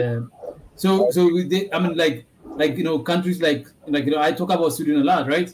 But Sweden will have a hard time, innovating the education system to be about liberation and empowerment. They will have a hard time. But we can make, because we don't know, even though we think we are invested in that system, we're not as invested. We think we are, but we're not. We are, in reality, it's a very light touch education system that we have adopted from the West has a very light touch in our society. Light touch enough to make people feel like they are being educated, but not deep enough to. So it creates the elites that we have, that are ruling class, that feel like this is important to preserve, to protect. Let's put more money to it. They never put more money to it because they don't have any more money. They claim to, like the Minister of Education in Ethiopia said, "Oh, let me put more money to this. We're going to put more resources to it." But where are you going to get the money? You don't have the money. You can never get the money. Like Ethiopia needs $100 to $120 billion a year of investments. So who's going to give it to you? Who? The Americans are angry right now because they're asking them to increase from 1 billion to 10 billion. The cost of, their political manhandling in the country has gone up. There's inflation. Like, you can't just buy your way with 1 billion anymore. You have to up it up. No, but they're not. The entire Africa, we get about $55, $60 billion a year in aid. This is just 1%, less than 1 or 2% of our total output in a given year. So there's no way there's no way for us to look. So what we really need to do, we're not really tied so much into a system, so that we are reforming. So, I'm not saying I have all the ideas of the system, but I'm saying that given time, given minds, given the kind of energy that even we have here in this place, given the sense that, we can innovate education in such a way that the rest of the world will be begging us to want to adopt it. We innovate education in such a way that, it's not about the child, it's about the community, it's about freedom, it's about opportunity, it's about community build, it's individual agency and community agency, and then it's about the future, and then it's about what we do today in advancements toward the future. It's about 10 years from now, a child who's born, who's going to be a leader, and then what are the things I can do right now at 0, at 1, at 5, at 10, at 15, and then putting the resources and the investment necessary along the way, all the intervention necessary along the way to intervene necessarily, appropriately to get there. Now that kind of reform, that kind of innovation can happen. I'm excited about it. It really doesn't bother me that we have a fucked up system. Right. We have a fucked up education system. But because it doesn't bother me because it's more fucked up for Americans. And I can tell you this, in America, a neighborhood that's poor has poorer quality of education, and neighborhood that's rich has a higher quality of education because by nature, the education system is correlated to resource. Beverly Hills Public School is a public school. It's not a private school. It's much more potent, much more resourced, much more powerful than some inner city in Chicago. Because that inner city in Chicago doesn't have any economic activity going on. Some inner city here in Oakland, that's it. So they are stuck with that. They are in trouble. It's not suitable. They are struggling to make sense of it. That's why you have conflict rising up in the West. Part of the conflict that's been brewing up is that we're getting to the stage where there's no longer surplus for them to share to quiet things down. So they're about to be on each other's throats. Because they are like that buffet that you see, that 1984 buffet, and in the Africa map there, the Scamper for Africa, that buffet they had, that new buffet they have right now, they still haven't included Africa in it. And now they are each at their throats. The Russians are Europeans, Ukrainians are Europeans, and they are threatening to destroy themselves and the world if they don't get what they want. And that's where they are. I say, good luck. We should all the best go for that. Let's think about a world that we believe should exist for Africa and for the world, for our ecology, for our people, for everything, for our social system, for our norms, for our politics. Imagine that, visualize that, and start constructing a system that is commensurate with that. That's what my argument is essentially. Ezra. And I want to wrap this up in the next 10 minutes. So Yeah, thank you Ezra. so much. Dr. K was trying to get in, Yes. but I don't know if he spoke earlier. Oh, no, we didn't speak. I don't know. Like, oh, let me say, like, maybe He's on the private. maybe. Yeah, Oh, Yes. oh, okay. he's on the private chat. Oh, he's in the private chat. He's already inside. So any big, like, I don't have access to like who can get in, who cannot get in.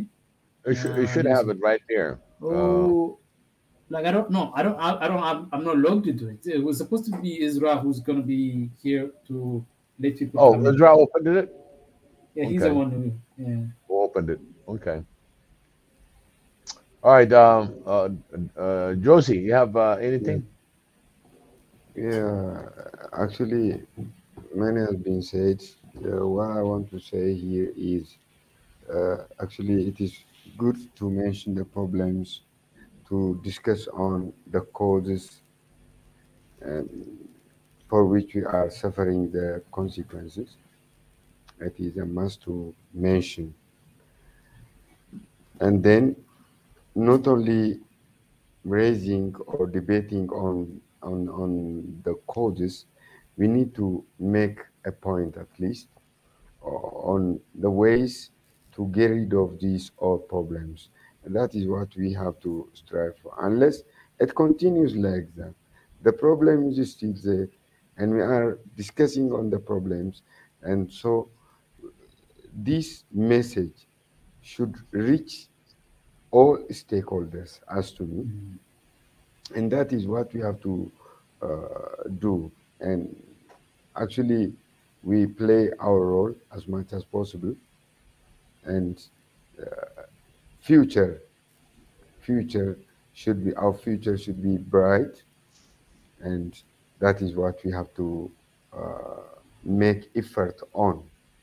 So just let bygones be bygones, and then just make effort for the future. And then what are we handing over to the next generation? Dead education, buried education, or should we need to make some amendments? And that is what we have to think on, what we have to act on in action, not only through such discussion, in action also. Yes. And that is all I want to say right now, people. Yes. Like you said, the stakeholders. Now, I'm looking at the Lion Education Simplified tool, right? And one of the thing is the power that we have, like you said, the stakeholders. I think it's just an issue that he brought up. Looking at it, the most important issue. Please let us connect with other academic colleges from Africa, and he's been asking this on the way. He kind of 200 words limited, so he makes sense. That's one thing that we're talking about one Africa borderless, right? But at the same time, we have one Africa that is already borderless in our mind as one African brothers and sisters, because the border is all colonial. But the thinking and the going forward intra uh, colleges and universities is available for us. How can we get that form put together where different colleges are organic? They're organic to the African cultures and along with the education, and have this discussion uh, extended toward these faculties and different faculties, universities, and it makes kind of sense that we can utilize our own base in the continent. For example, the guy that designed the rocket for NASA is a Ghanaian. Okay, the top surgeon, brain surgeon, is Ethiopian. Okay, I mean, we have so many. What about Ijigu? Ijigu, I'm It, sorry, is passed away. mm, Yeah, we we had. have a lot of You see, we as One Africa family, we have this platform.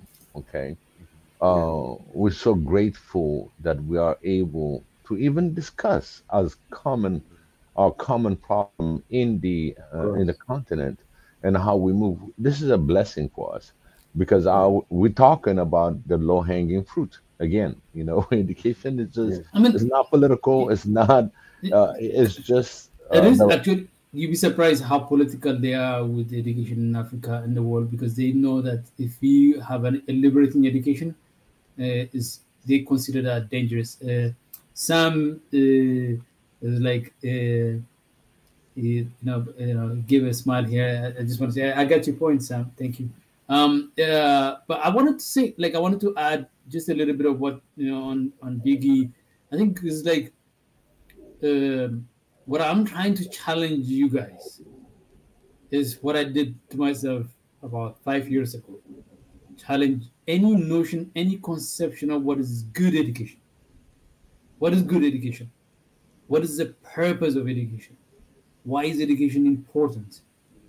And how do you go about getting to that point? I used to be about, we need to have soft skill and hard skill. I used to be about STEM, STEAM, whatever the coin term was, whatever is current, whatever it is. I used to be about like, let's build more teachers, let's build more schools, we should build more schools. I used to be about like laboratories, there should be experience and practice. I used to I've gone through all of those things, but through deep reflection, through a lot of studying and practice as well, and real practicing education that I actually preach. And to the extent I'm able to practice it and then test it out. But I've come to realize ultimately, the ultimate thing is always a person who can make good decisions for their life. A person who can see themselves, who can believe in themselves, a person who can share space, collaborate, and have kind of community, a person who can have a sense of kind of meaning and value, which every one of you here in this channel have. And the question is, why should that be a 20-year project when I can do it in 5 years? Why couldn't that be weaved into the experience of learning? Why can't I weave in good judgment, good decision making, and the way I handle homework, and the way I assess homework, and the way I expect students to respond to assessment and assignment? Somebody say grit is important, character is important. Why can't I weave in those things into the education system intentionally, not by accident, but intentionally? Why can't I do that? So that it doesn't have to be at my 30 when I figure out, man, I wish I was grittier when I was 20. I would be double where I am at 10. It shouldn't be that way. We always say that, I wish I was there. But we can't actually create an education system that can be the ultimate. Why settle for the lesser than ultimate? You can be mathematically rigorous, scientifically rigorous, and have a character, have values, have perspective, have visions, have faith, have spirit. I mean, they are not necessarily exclusive, mutually exclusive things. They can be included in all of this. The more human you are, the more you can accommodate all these things that seem unaccommodatable. Things that don't look like. So the sun is coming up in my room. Sorry.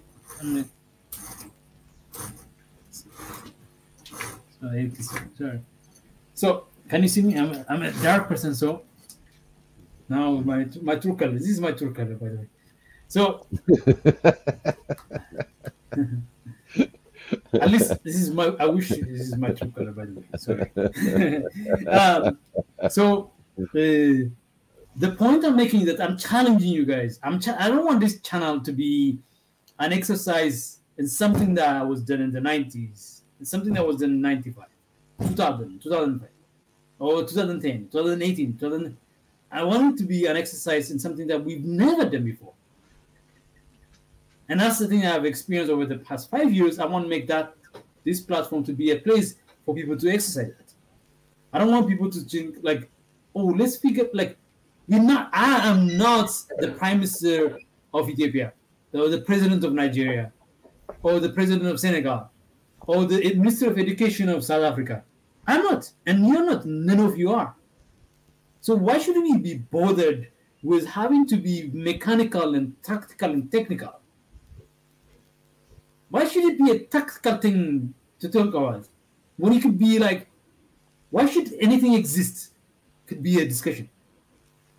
Because this is an open and free space. It's not determined, it's not decided what shape or form it ought to have. It doesn't have a burden of building schools. It doesn't have. It just has the burden of interrogation of things. So how can we? So like this is the person I'm coming as. I'm coming like this.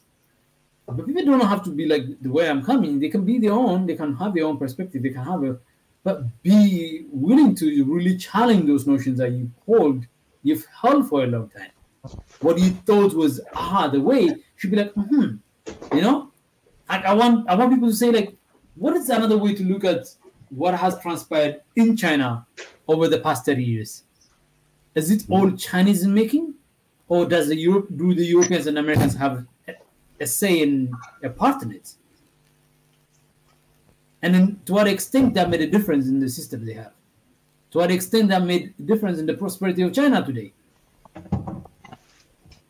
So to me, like there are a lot of layers to unpack, there are a lot of things to unpack, but I want us to be open and free and really challenge every notion, including my own notion and your own notions, and then really, really get into the bottom of it so that whoever is paying attention to this, who is if there's somebody a policy maker and they're thinking about policy, we want them to say, so this is a possibility.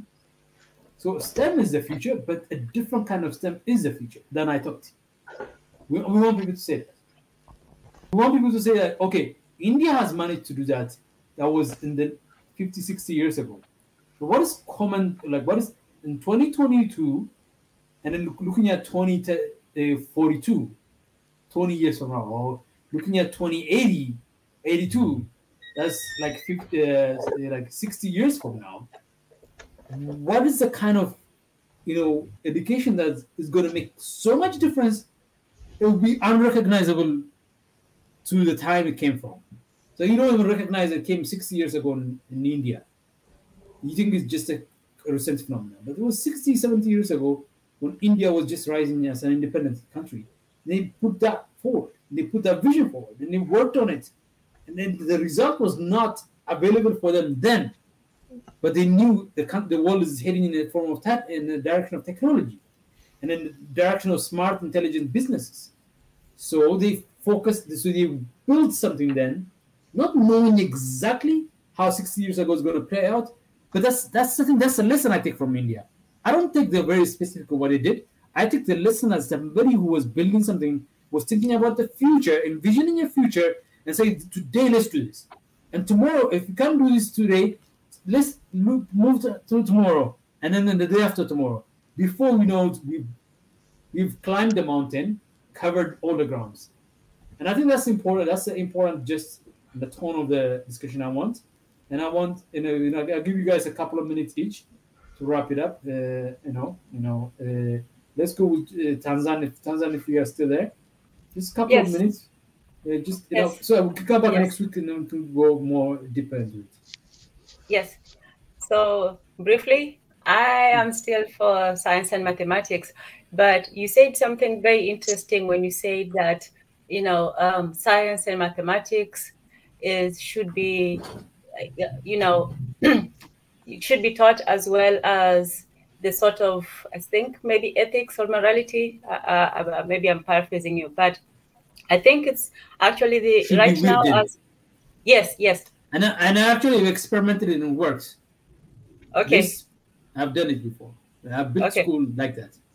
Okay. So 2 minutes.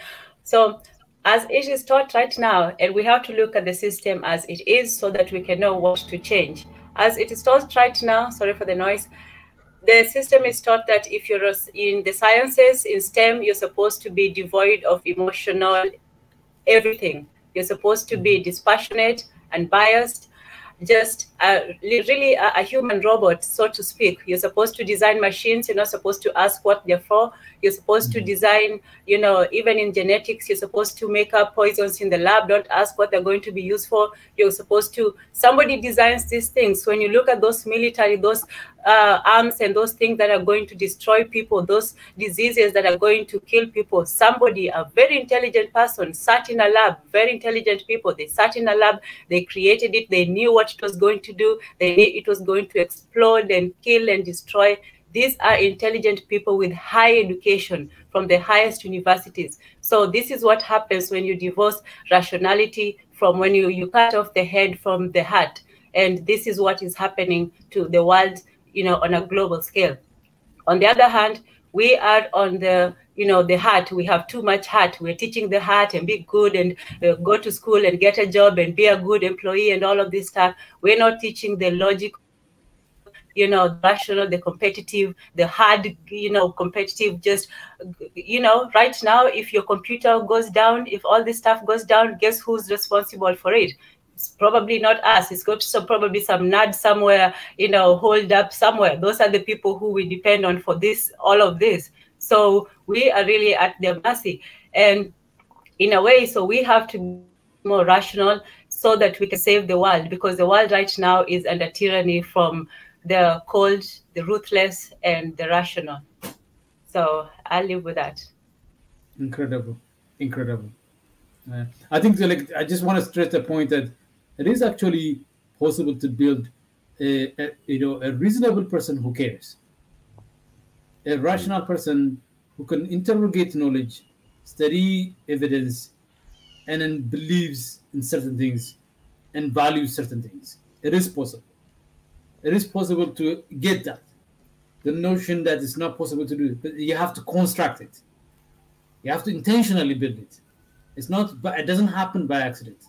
And then at a younger age, when your children are much more open to learning and growing, then it's much more imperative that we take the initiative to build to interweave them instead of waiting for life to do the job. And there's a way to do it. I can make the discipline and the rigor of maths the very, very same thing that I use to teach you value, care, and collaboration. And I can use the very same tool to teach you the power of competition and balance. You know, all of those things can be done and are done, but they are done over a long period of time, most of it unintentionally. It's not part of the curriculum. It's just by accident. It's because you have a great teacher. You happen to run into a teacher who is, you know, who's wise in their craft and that kind of things. But there's a way to systematize, and I think Africa is better at doing that because it doesn't have too much vested interest in an older system, because we are not too industrialized the way the industrial world are. So we can actually innovate in that and then ensure the light to the world, because the world is looking for it. It's needing, desperate for these kind of things. But they're too stuck in this old system. So thank you, Tanzan, I really appreciate it. I'm excited to talk to you at length about some of these things, and even debate with you on some of their perspective. And I appreciate that. Josie, please.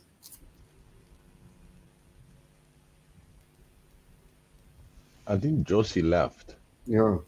Oh, yes. I thought he said, I'm done. Stay blessed. Yeah. No, I don't know. He was making a point earlier, then he was done, and Right. he's opening to other people too. All right. Actually, it was good discussion, and a debate is needed, and it still should I just saw continue. the message. Sorry. Sorry. Yeah. Go ahead. And so, let's focus on what to do,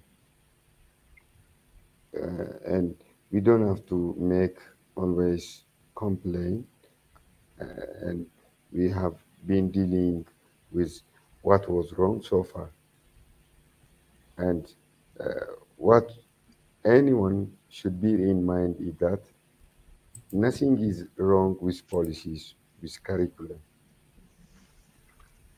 What's wrong is the way they are used. It is good to take experiences from others, from neighbors, from other countries, but what makes it worse is adopting as it is. And when we come up with some paradigm, some noble curriculum or some adopted curriculum, we should test adequately. It should be tested. We don't have to be laboratory, you know. That is what has been done in Ethiopia. You remember issue of plasma, teaching with plasma. How long it took, and think of the expense and how much it was devastated. That the TV screens are still there. So we have to analyze its practicality. Is it practical in all aspects? You know, most of the time samples are taken from big cities, and no one cares about rurals, children of the farmers. And so we need to, so great care should be taken in employing any policy and any curriculum.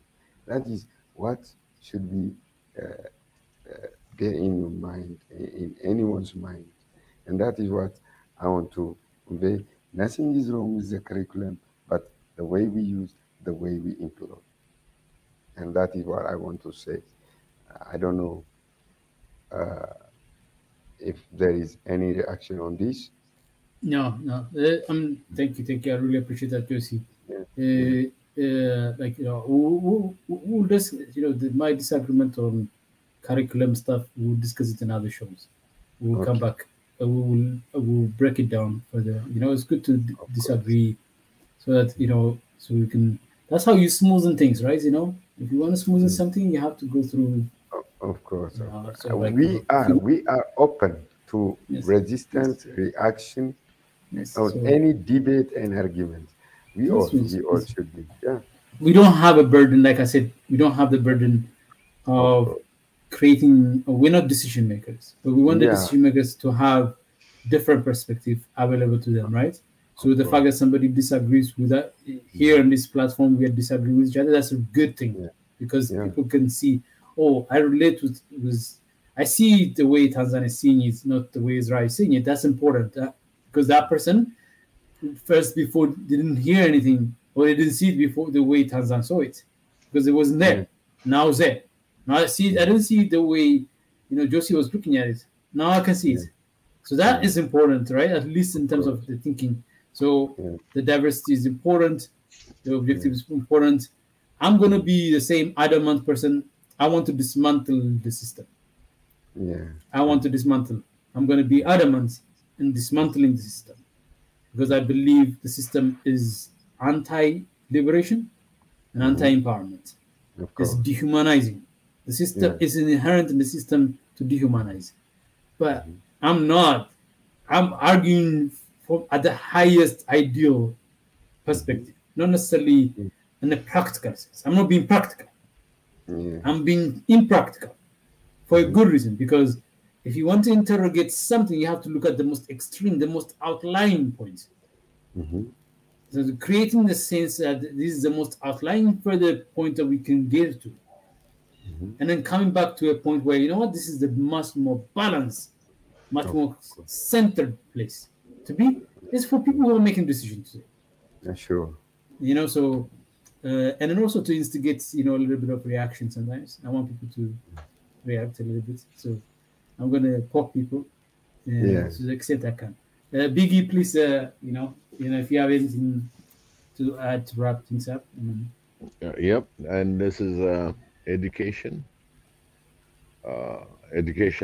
and at the same time, the first session, we cannot beat down everything in one session. But again, there's a lot of information that's been out and put out. Thank you so much, Ezra. I really appreciate that because on the background we talked a lot of about education and how we can change things. And hopefully, before your next week, we're gonna sit down and we're gonna talk certain things that's gonna happen within this week. I'm gonna call you anyway. Perfect. Perfect. That's awesome. you're I know. you're 3 hours away It's from very me. helpful. Yes, Very helpful. absolutely. Because since we put this out there, and it's very important. Education is very important for our African brothers and sisters in the continent and abroad too. Because even abroad, as a diaspora, there's certain information that you miss, and trying to put those links together. And those that are educated and are successful, they have to link down and connect with Africa. As long as your blood is running and is African, you have the responsibility to hold hand, at least for one, sponsor one kid, one kid that can have everything that he possibly need to further his, basic education, like pen and pencils and books and stuff like that. I mean, this is something that Louis Farrakhan said, when we had the 1 million men march. He said, "Is there any of you here that can sponsor a child, orphan child, and is African descent, right? Is black, that he can sponsor?" Over 25,000 people showed up to sponsor those kids. So for us, we have a lot more out there that can sponsor us. But I want to kill two birds in one stone, okay? One is for Lion Education Simplified 2. I want to say Africans are not, by any means, not smart. Africans are born smart, and they are born with a sponge brain. You understand? They will pick on anything. You train him, he will be adamant to be successful. It's the system that's putting him down outside begging and all that. It's just there are so much in them that they they are the cream of the crop. I'll tell all my African brothers, Africa produces cream of the crop brain, a virgin brain. It's like a sponge because you know what? He has nothing. He wants to do something out of nothing, and they're surviving. 1.3 billion, really, it's 2 billion. Uh, Always we get some numbers that are really miscued, but again, just the survival of all that. Okay, so for I say that most people around the world, if you take them to the village in Africa, or even some of Africans who live in a sheltered urban area, the true typical Africa, they can't survive it. Only an African can survive it. Thank you so much for that. Yeah. So it's not the West is smarter. It's just they use their tools to harvest us. They're harvesting It's, Africa it's, left and right. it's easier to be smart when you're just focused on exploiting. No, very easy. I'll tell you one Very thing. easy. You understand like Shonkora? You understand Shonkora? Shonkora means sugar can. Okay, Mhm. you are like a sugar can. They'll take all the juice out from you for 30 Speed up. years. They will tax you. You'll support them. And then when you come with a brain also that they can cultivate, put it that way, they can educate. And then guess what? They get Like a more sugar cane. That's a sugar cane plantation. They can cultivate. You give you water and food, water, everything, you know, fertilizer, and everything. fertilizer and everything. You'll grow. You So go. One day you be cut. one Now day one day you be squeezed. and yes, and then with bills and with your everything that you have, you're so stressed out that eventually you're gonna check out after 30 years, 40 years. Those who live longer, and being able to contribute to their country.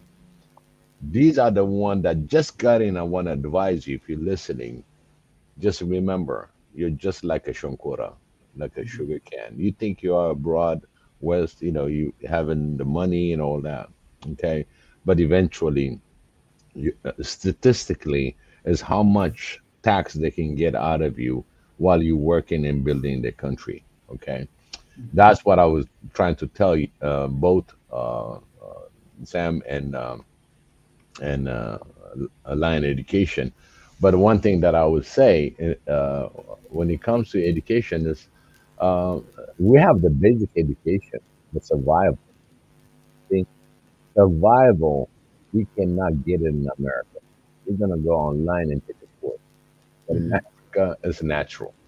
People are surviving. Okay. Make By the way, the number is like when they do the research, they say that Africa has the highest rate of entrepreneurship. absolutely. About 23% is almost like 3 times what they found in the US. Into what? I think is Sorry, they have the rates of what? 23%. Entrepreneurs. Entrepreneurship. Entrepreneurs. Oh, Yes. oh, okay. Entrepreneurship, not entrepreneurs. Entrepreneurship. Yeah, entrepreneurship. Like the character, the personality for Oh, okay, like okay. problem Okay. solving, for hustling. Oh. Okay, got And- you. But the problem is the misplacement of it and the entanglement of it. I know a lot of entrepreneurs in Africa who have to struggle and deal with the government. I was telling Josie earlier, like a guy invents, a machine that for welding because they couldn't afford to buy the imported one. So Right. this person invents the whole machine, and the government wants to kick them out of their business because there's some foreign investor who wants to build in some high-rise building there. Meanwhile, they have employed 10 people. They fix windows and they're actually producing goods and services that the customers and the people want there.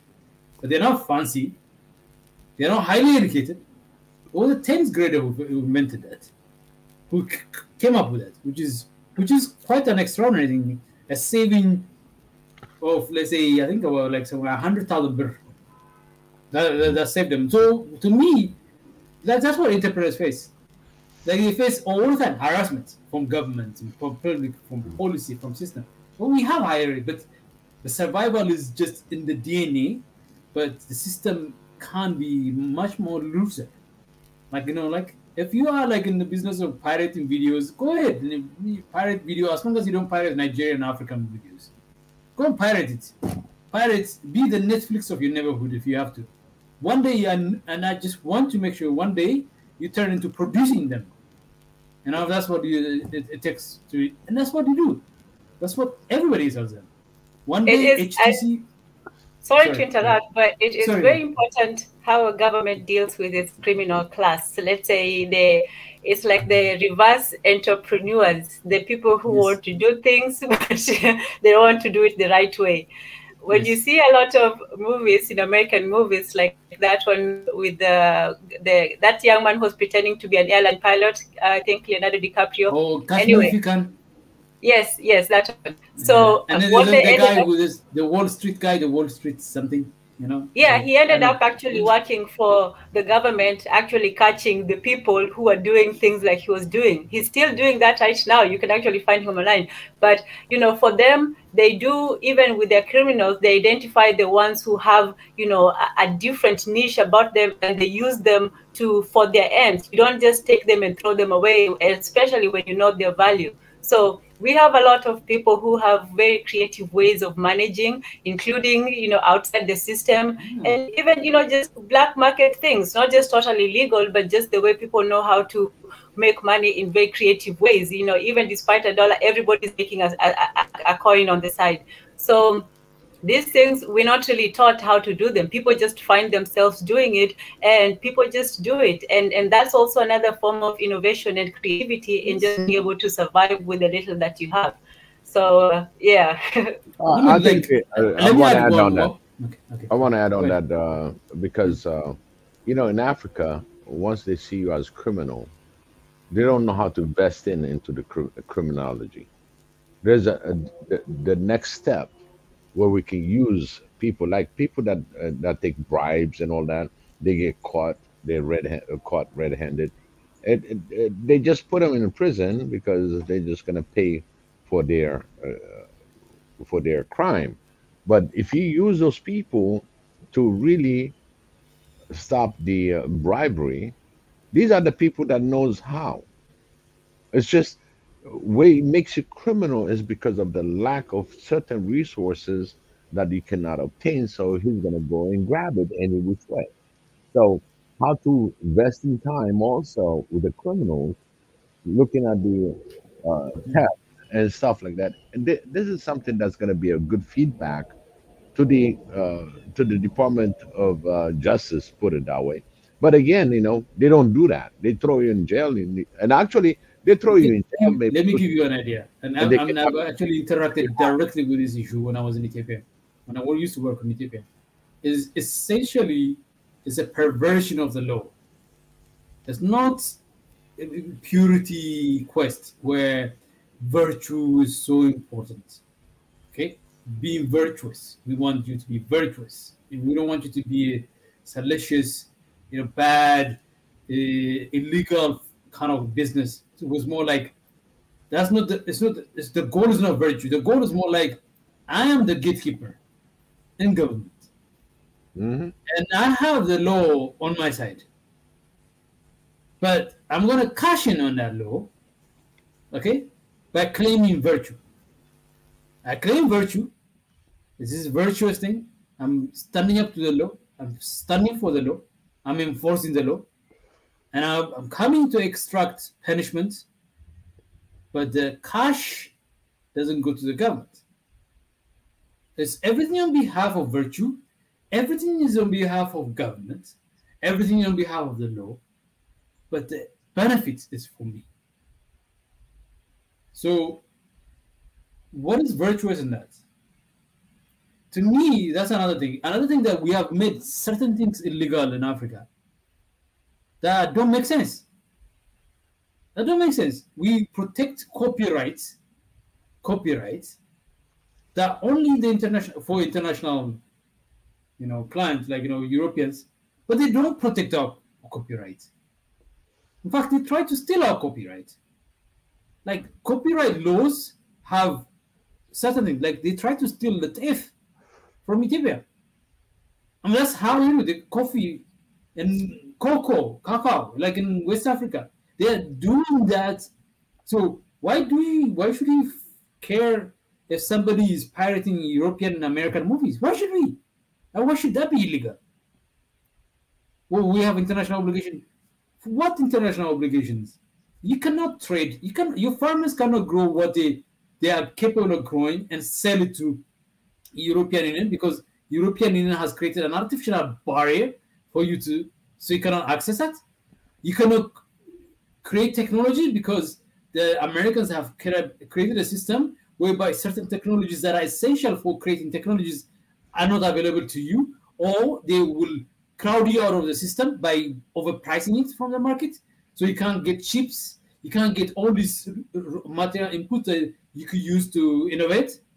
They do everything they can to make sure you don't get it.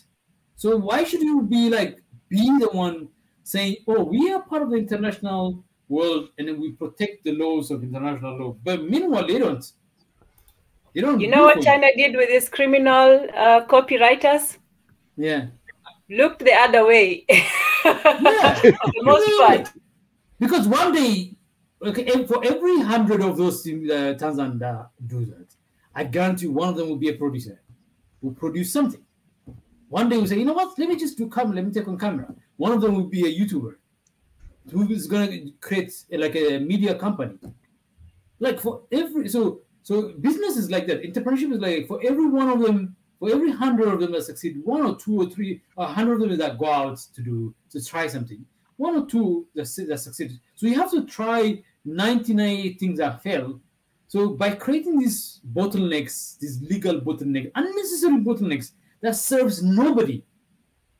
It serves nobody. At least the public. Like I was telling you, they tell you we are doing it for virtue, but it's not for virtue. It's for themselves. So why? And I say, why should the law be there? If the law is going to be used by so-called gatekeepers to enrich themselves, then get rid of the law and then get rid of the enforcers. And until somebody commits, like, unless somebody is committing something that challenges people. So I would say that's what the point that I think we need to really break away from that. So it allows us to our entrepreneurs a way forward. And then of course education will become a useful thing. Then these entrepreneurs one day will say, you know what, I need to learn something. So if you are an entrepreneur here listening and you want to come and follow us, because I've started an entrepreneurship course that I'm organizing. So we have a Telegram channel. I've shared it earlier on the Telegram. Come and join. If you want to take assessment, if you want to be assessed, you have to fill a form, be assessed. Your entrepreneur predisposition have to be assessed. But if you want to just consume the material that we're producing for free, and everything is for free actually. So come and join, and then go through the. That's a lot of information. That's a lot of information. Anything that we're putting out there really is information that's going to help us develop and be better. Right now, I could say, it's so amazing that we're hitting one end to another end of Africa, and everybody's listening. I've seen some people commenting on it. These are very important moves.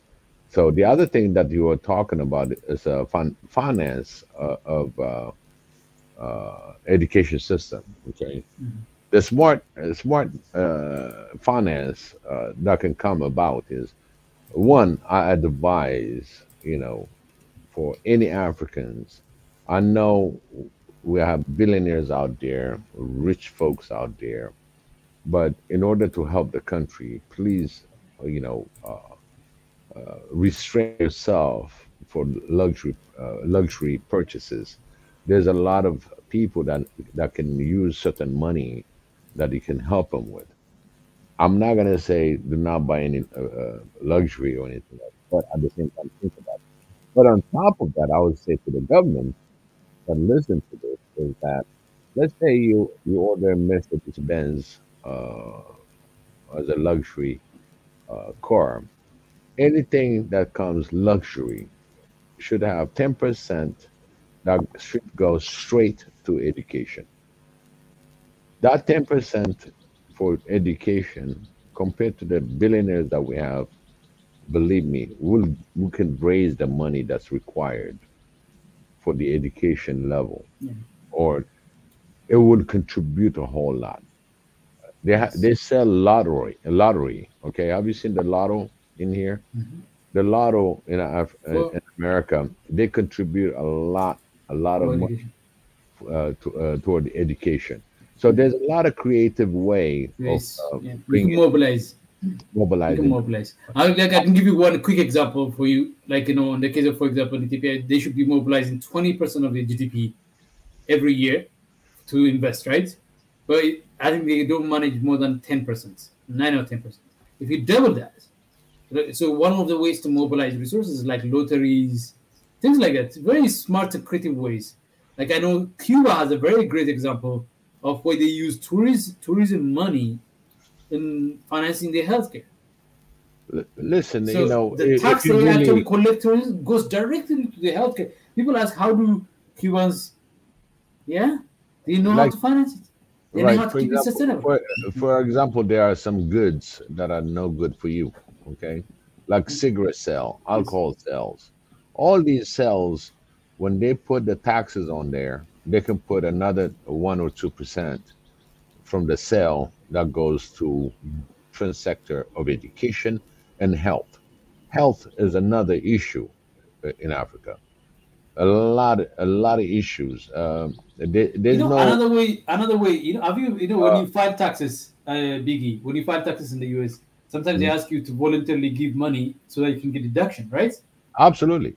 So another way to do it is like you could say like, if you give a certain amount of your income for education purpose, or for this purpose, for something that has to do with investments, it could be in healthcare, it could be in education or infrastructure, or some water. Like, hey, if you have built one water well somewhere in Ethiopia, right? Yep. And there's a lot of money. It's not cheap to make one, right? Absolutely. Or somewhere in Mali, or in the Tuareg region, or somewhere in Zimbabwe, Zambia. And then our country says, our government say, you're gonna get a discount. Your rate of tax would be, effective rate will go down from 35 to 25. That's a 10% right there. And a rich person is happy to do that. Mm-hmm. And then you see them running in trench. I have a perfect answer for what both of you were saying. A bad habit that needs to be taxed and can go directly to education is the bad habit of sports betting. That sports betting, I don't know how many countries it is, but there's in Ghana, there's in Nigeria, it's in East Africa, and people are just wasting money, throwing over money for football results. So instead of doing such a useless thing, let's put it into the schools and education. Oh, we have a new guest. Welcome, sister. Sister? Hello. Hi. Hi. I just wanted to add a little point, not much. Your name. Your name, please. Introduce yourself. I'm Marie Antoinette. Oh, Marie Antoinette, my darling. How are you? Hi. Finally. Hi, Antoinette. Welcome. How are you? Well, I'm okay. It has been a challenging week, but I'm okay. I wanted to say one of the reasons that my professors from Africa were the best professors I ever had in medical school was because of their ability to be both methodical and creative. There are many people from different cultures who can be very creative but not methodical. When they teach, the thoughts are all over the place. It's difficult to get the foundation.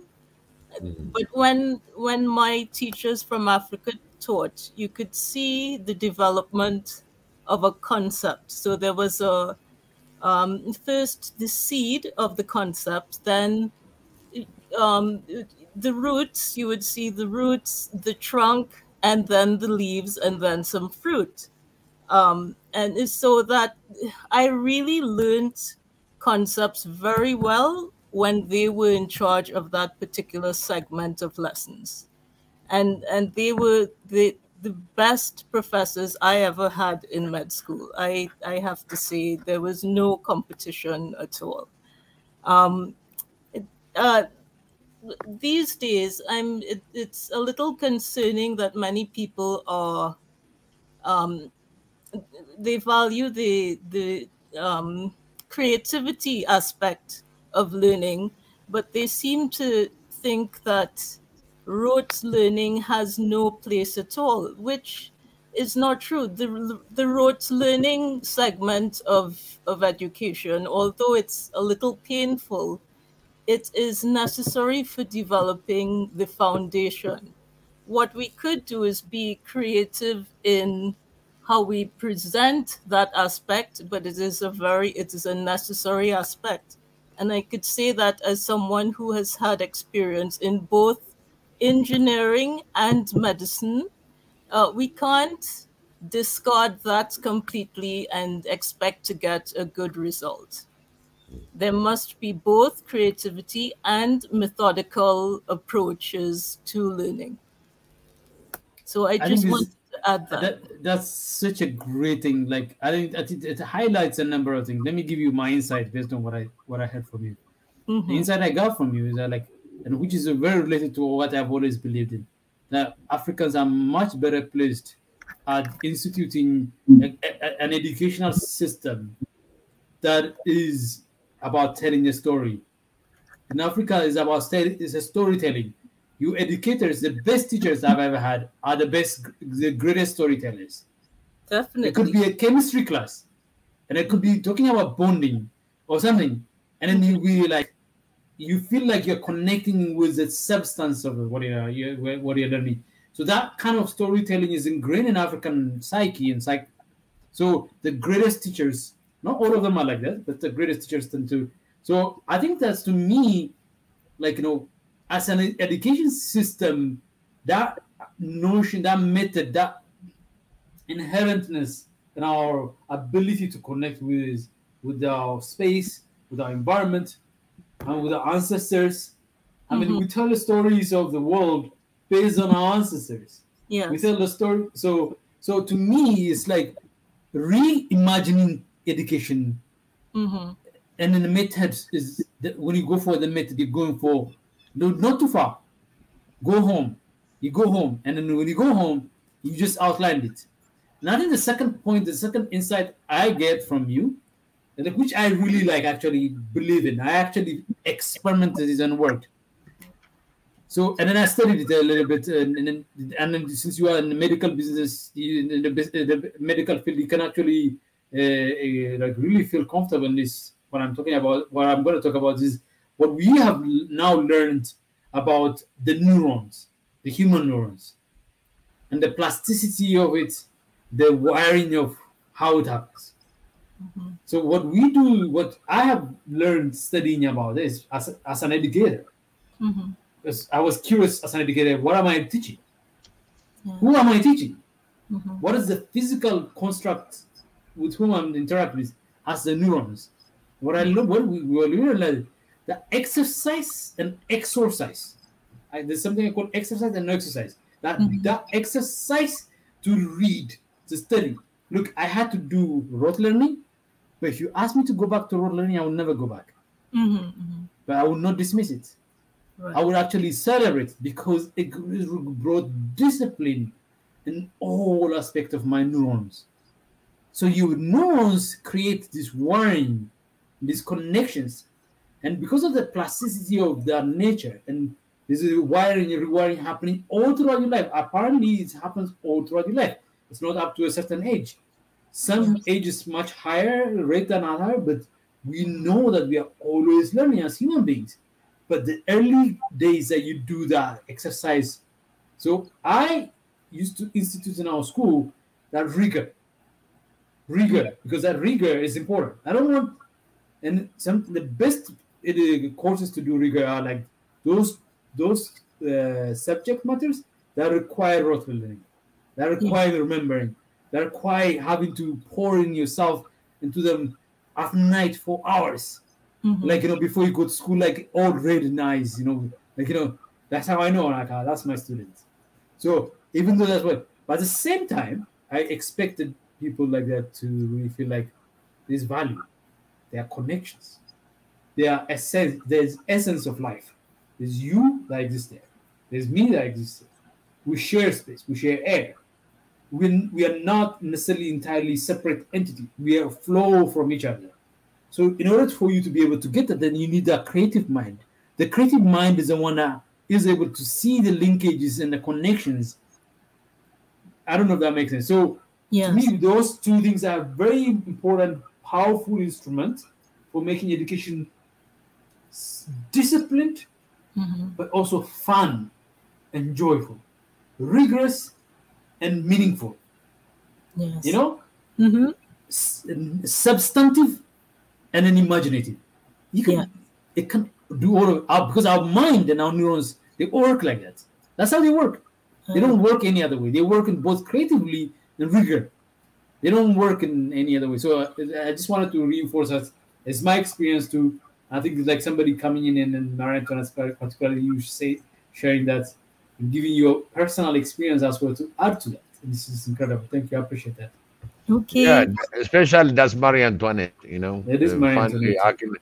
I can hear your voice, throughout the conversation. I pray to you, your healing, your fast recovery.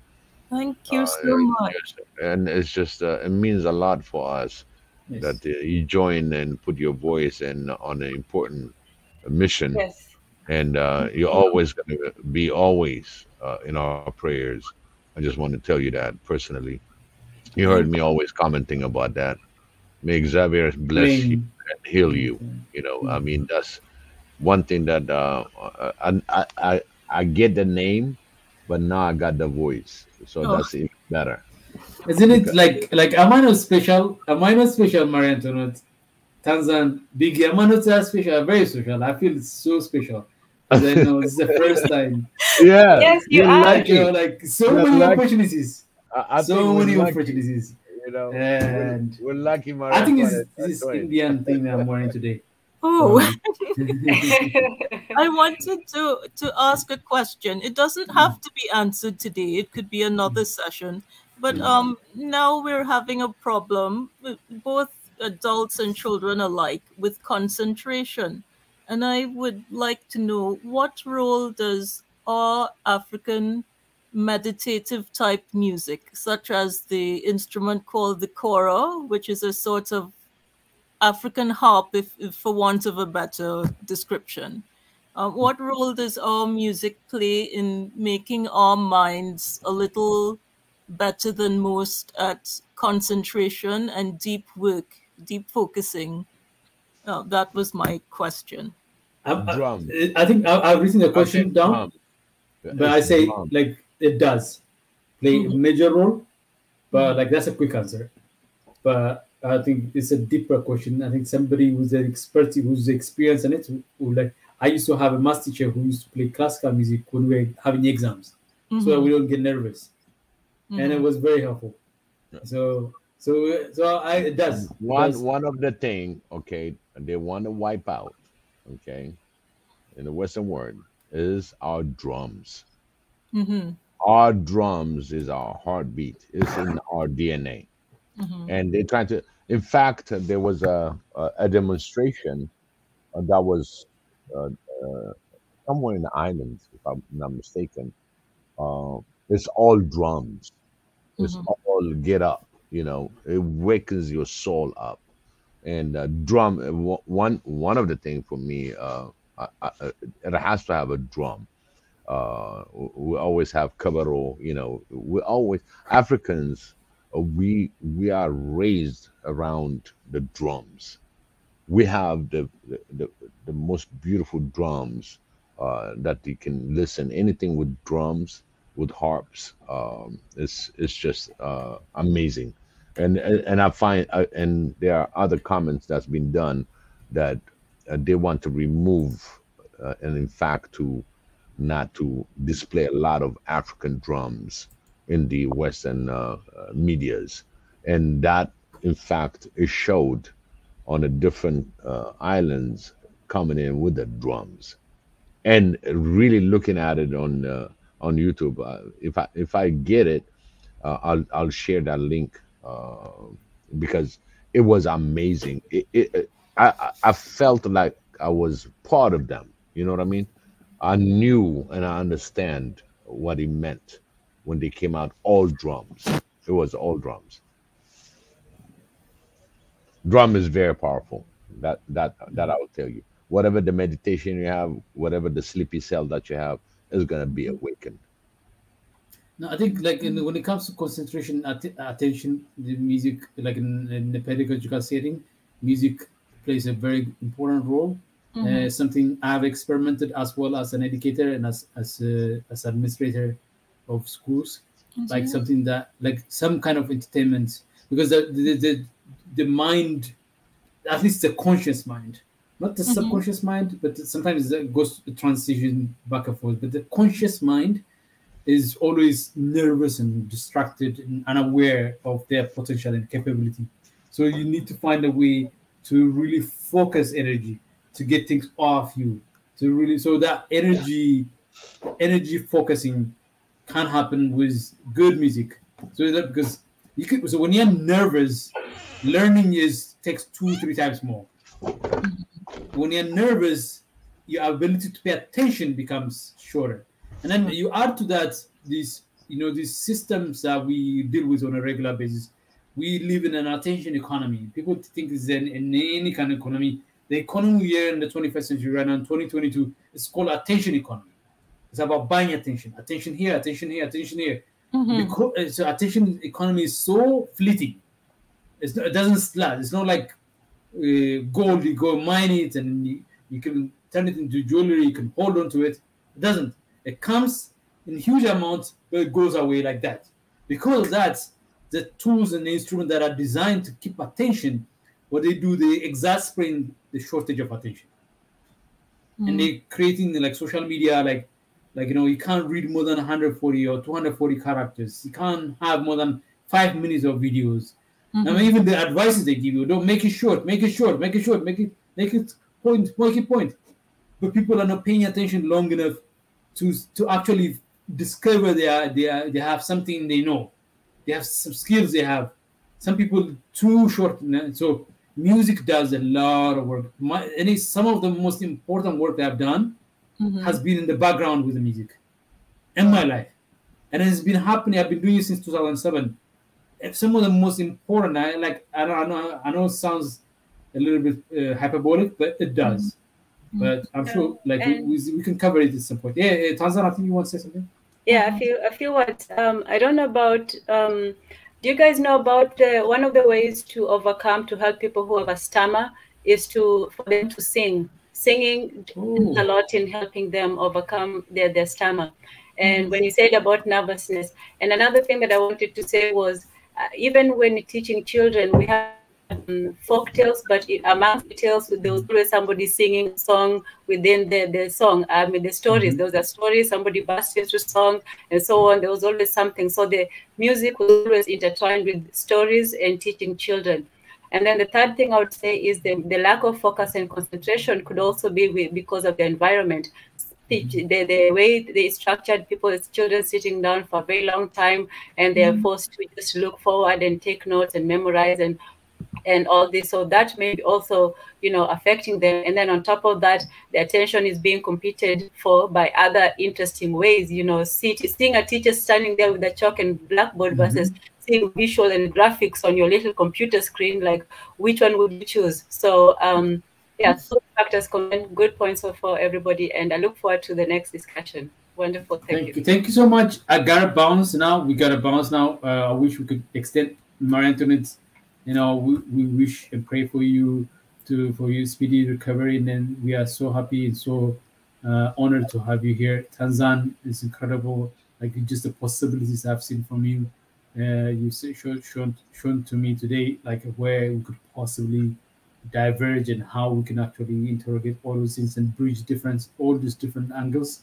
And Josie was really, he came in, he's a teacher, he's an educator, and so I appreciate Josie's perspective and his passion, his determination to be the best educator, and his desire for the craft, his passion for the craft, and his desire to make that craft even better for himself and for the community. That's so. And Biggie, I mean, you always support what we do, what we are about, and you've been there from the start with Africa, with the One Africa movement, and now you're helping us scout this thing as part of the big picture, that big picture thing. So I don't know, the lighting has changed in my area. That it's getting cloudy in my. So my true self is what you see. So I'm slightly a little bit dark. So I think it must be telling the truth. Usually they hide their face. You know what I'm talking about. I like to be dark. I like the dark in me. I like the dark in me than the bright in me. So no, it's okay. It's like whenever you got an FBI guy dark that doesn't absorbs all light. Dark absorbs all color. It's a makeup of all color. So that's right. It's not the absence of color. It's the taking we take everything. Hey, so you should have more sunshine on your end than us. No, I think it was too much sunshine. I lowered the curtain on my end, so in my room. So I think this today I want to set the tone, and I really appreciate that people who have come in to set the tone. People who were in the comment section, many of them. I think Marie and Sam were very active, and GB and Lion Education. I mean, many people who were active. Nathaniel came in at some point, asked really good questions. They were very helpful. So we want to set the tone. I think we set the tone. We want to venture into this space with open hearts and open to dismantle and rebuild things and rebuild ideas and rebuild methods and rebuild. We're not burdened by the responsibility of institutions. Our institution is the innovations of the education here in this platform. I want to set that tone. I'm glad I was able to do that. And in the coming weeks, we're going to get more detailed and more substantive. And then hopefully we're going to get guests coming in and even enlighten us on specific areas, like questions like how does music specifically play in the learning space? How does concentration, attention manages? What is the impact of rote learning in the mind and the neurons, and how do we use that to reinforce learning, like grids and in character building, all of those things. So there's a whole area to cover, but this is for the 21st century. It's not for the 19th century. That one, let those guys who did that worry about it. This is for the 21st century, now and ahead. So Sam, thank you again. And so we will be looking forward looking, and very imaginative, very open to these things, at the same time very grounded and practical. Not too crazy with the future, but also be practical in that there's today. The today realities, today reality of resources, reality of time, reality of space, all of those things will be part of the conversation ahead. I appreciate you guys so much. And Biggie, you want to pray for me? Like, I'm not so ready to pray. Do you want to do the prayer for me today? Or Tanza, okay. Do you want to do the prayer? Any one of them. Okay. One of the things is, Lord, I really pray for today, for making Ezra successful on his first show. I want to thank everyone that participated in your glory. We always look for the betterness of another human. We always wish well for everybody that is attending this session. We're really grateful for your presence. I'm very grateful personally for having Marie Antoinette here. I heard her voice, you heard her voice. Give her a speedy recovery. And I really know your ability that I don't have. I'm always grateful for creating me, for giving me this beautiful experience with all my African brothers and sisters, the whole world. You give us this opportunity to thank you beyond our limits. We're very grateful for those that I mentioned. It's going to be Marie Antoinette, Kaku, Kuku, and Dr. Tagani. And I really appreciate that you guard all my brothers and sisters on this panel, this One Africa family. Bless them all. Give them peace. Give them happiness. May your Holy Spirit shine upon us. Thank you, my Lord. In the name of Jesus Christ. Amen. Amen. Amen. Thank you so much. I appreciate that. I appreciate you guys. You've been extraordinary. You've been incredible. You've been the most brilliant people to be around with. This platform, is offering that opportunity for many of us like that. And then really thank you, Biggie, your Star Wars support. You're the voice, and so I really, really, really appreciate you. And Ezra, in the background, he's there helping people come in. I know he's been at it every day. So we love you. We love you. I love you guys, and we love you guys. We love everyone who attended here, or who has been on the chat room. Sam has been incredible. Thank you so much. Every one of you, we love you. Thank you so much, and see you next week. And I appreciate you for coming. Marie Antoinette, we you. want you to join as much as you can. We want to hear your voice. Yes, thank you, sister. Even for a minute, to say hello. We just want to hear your voice. Thank you. I will. It's very important for us. Yeah, it's very important for us. Okay. Okay. It's good to hear your voice. Yes. Yes, it is. Thank you, family. All right. Everybody else, Ezra, it's been great. He did a good job, and we look forward for the next session. And those of you who didn't subscribe, please subscribe. If you listen to this, it's a growing And we are one Africa. And please don't forget to like. That's what we. And then one more thing, don't forget that this Saturday, who do we have? Diaspora talk. That's what I thought. Everything diaspora, all the diaspora things, and all you diaspora out there, Yeah. all you diaspora wannabes as well. It's not just for That's the right. diaspora. There are a lot of you who want to be diaspora wannabes. So Yep. come and join us and we'll On talk Saturday. length about A length. right. Yes, Yeah, please and join. Make and sure then, you join. you know, Biggie, he's not going to be on the road, I don't think. Last time No, he was on the road. no, I'm back. So, I'm and back. then tradition. We say traditions, culture.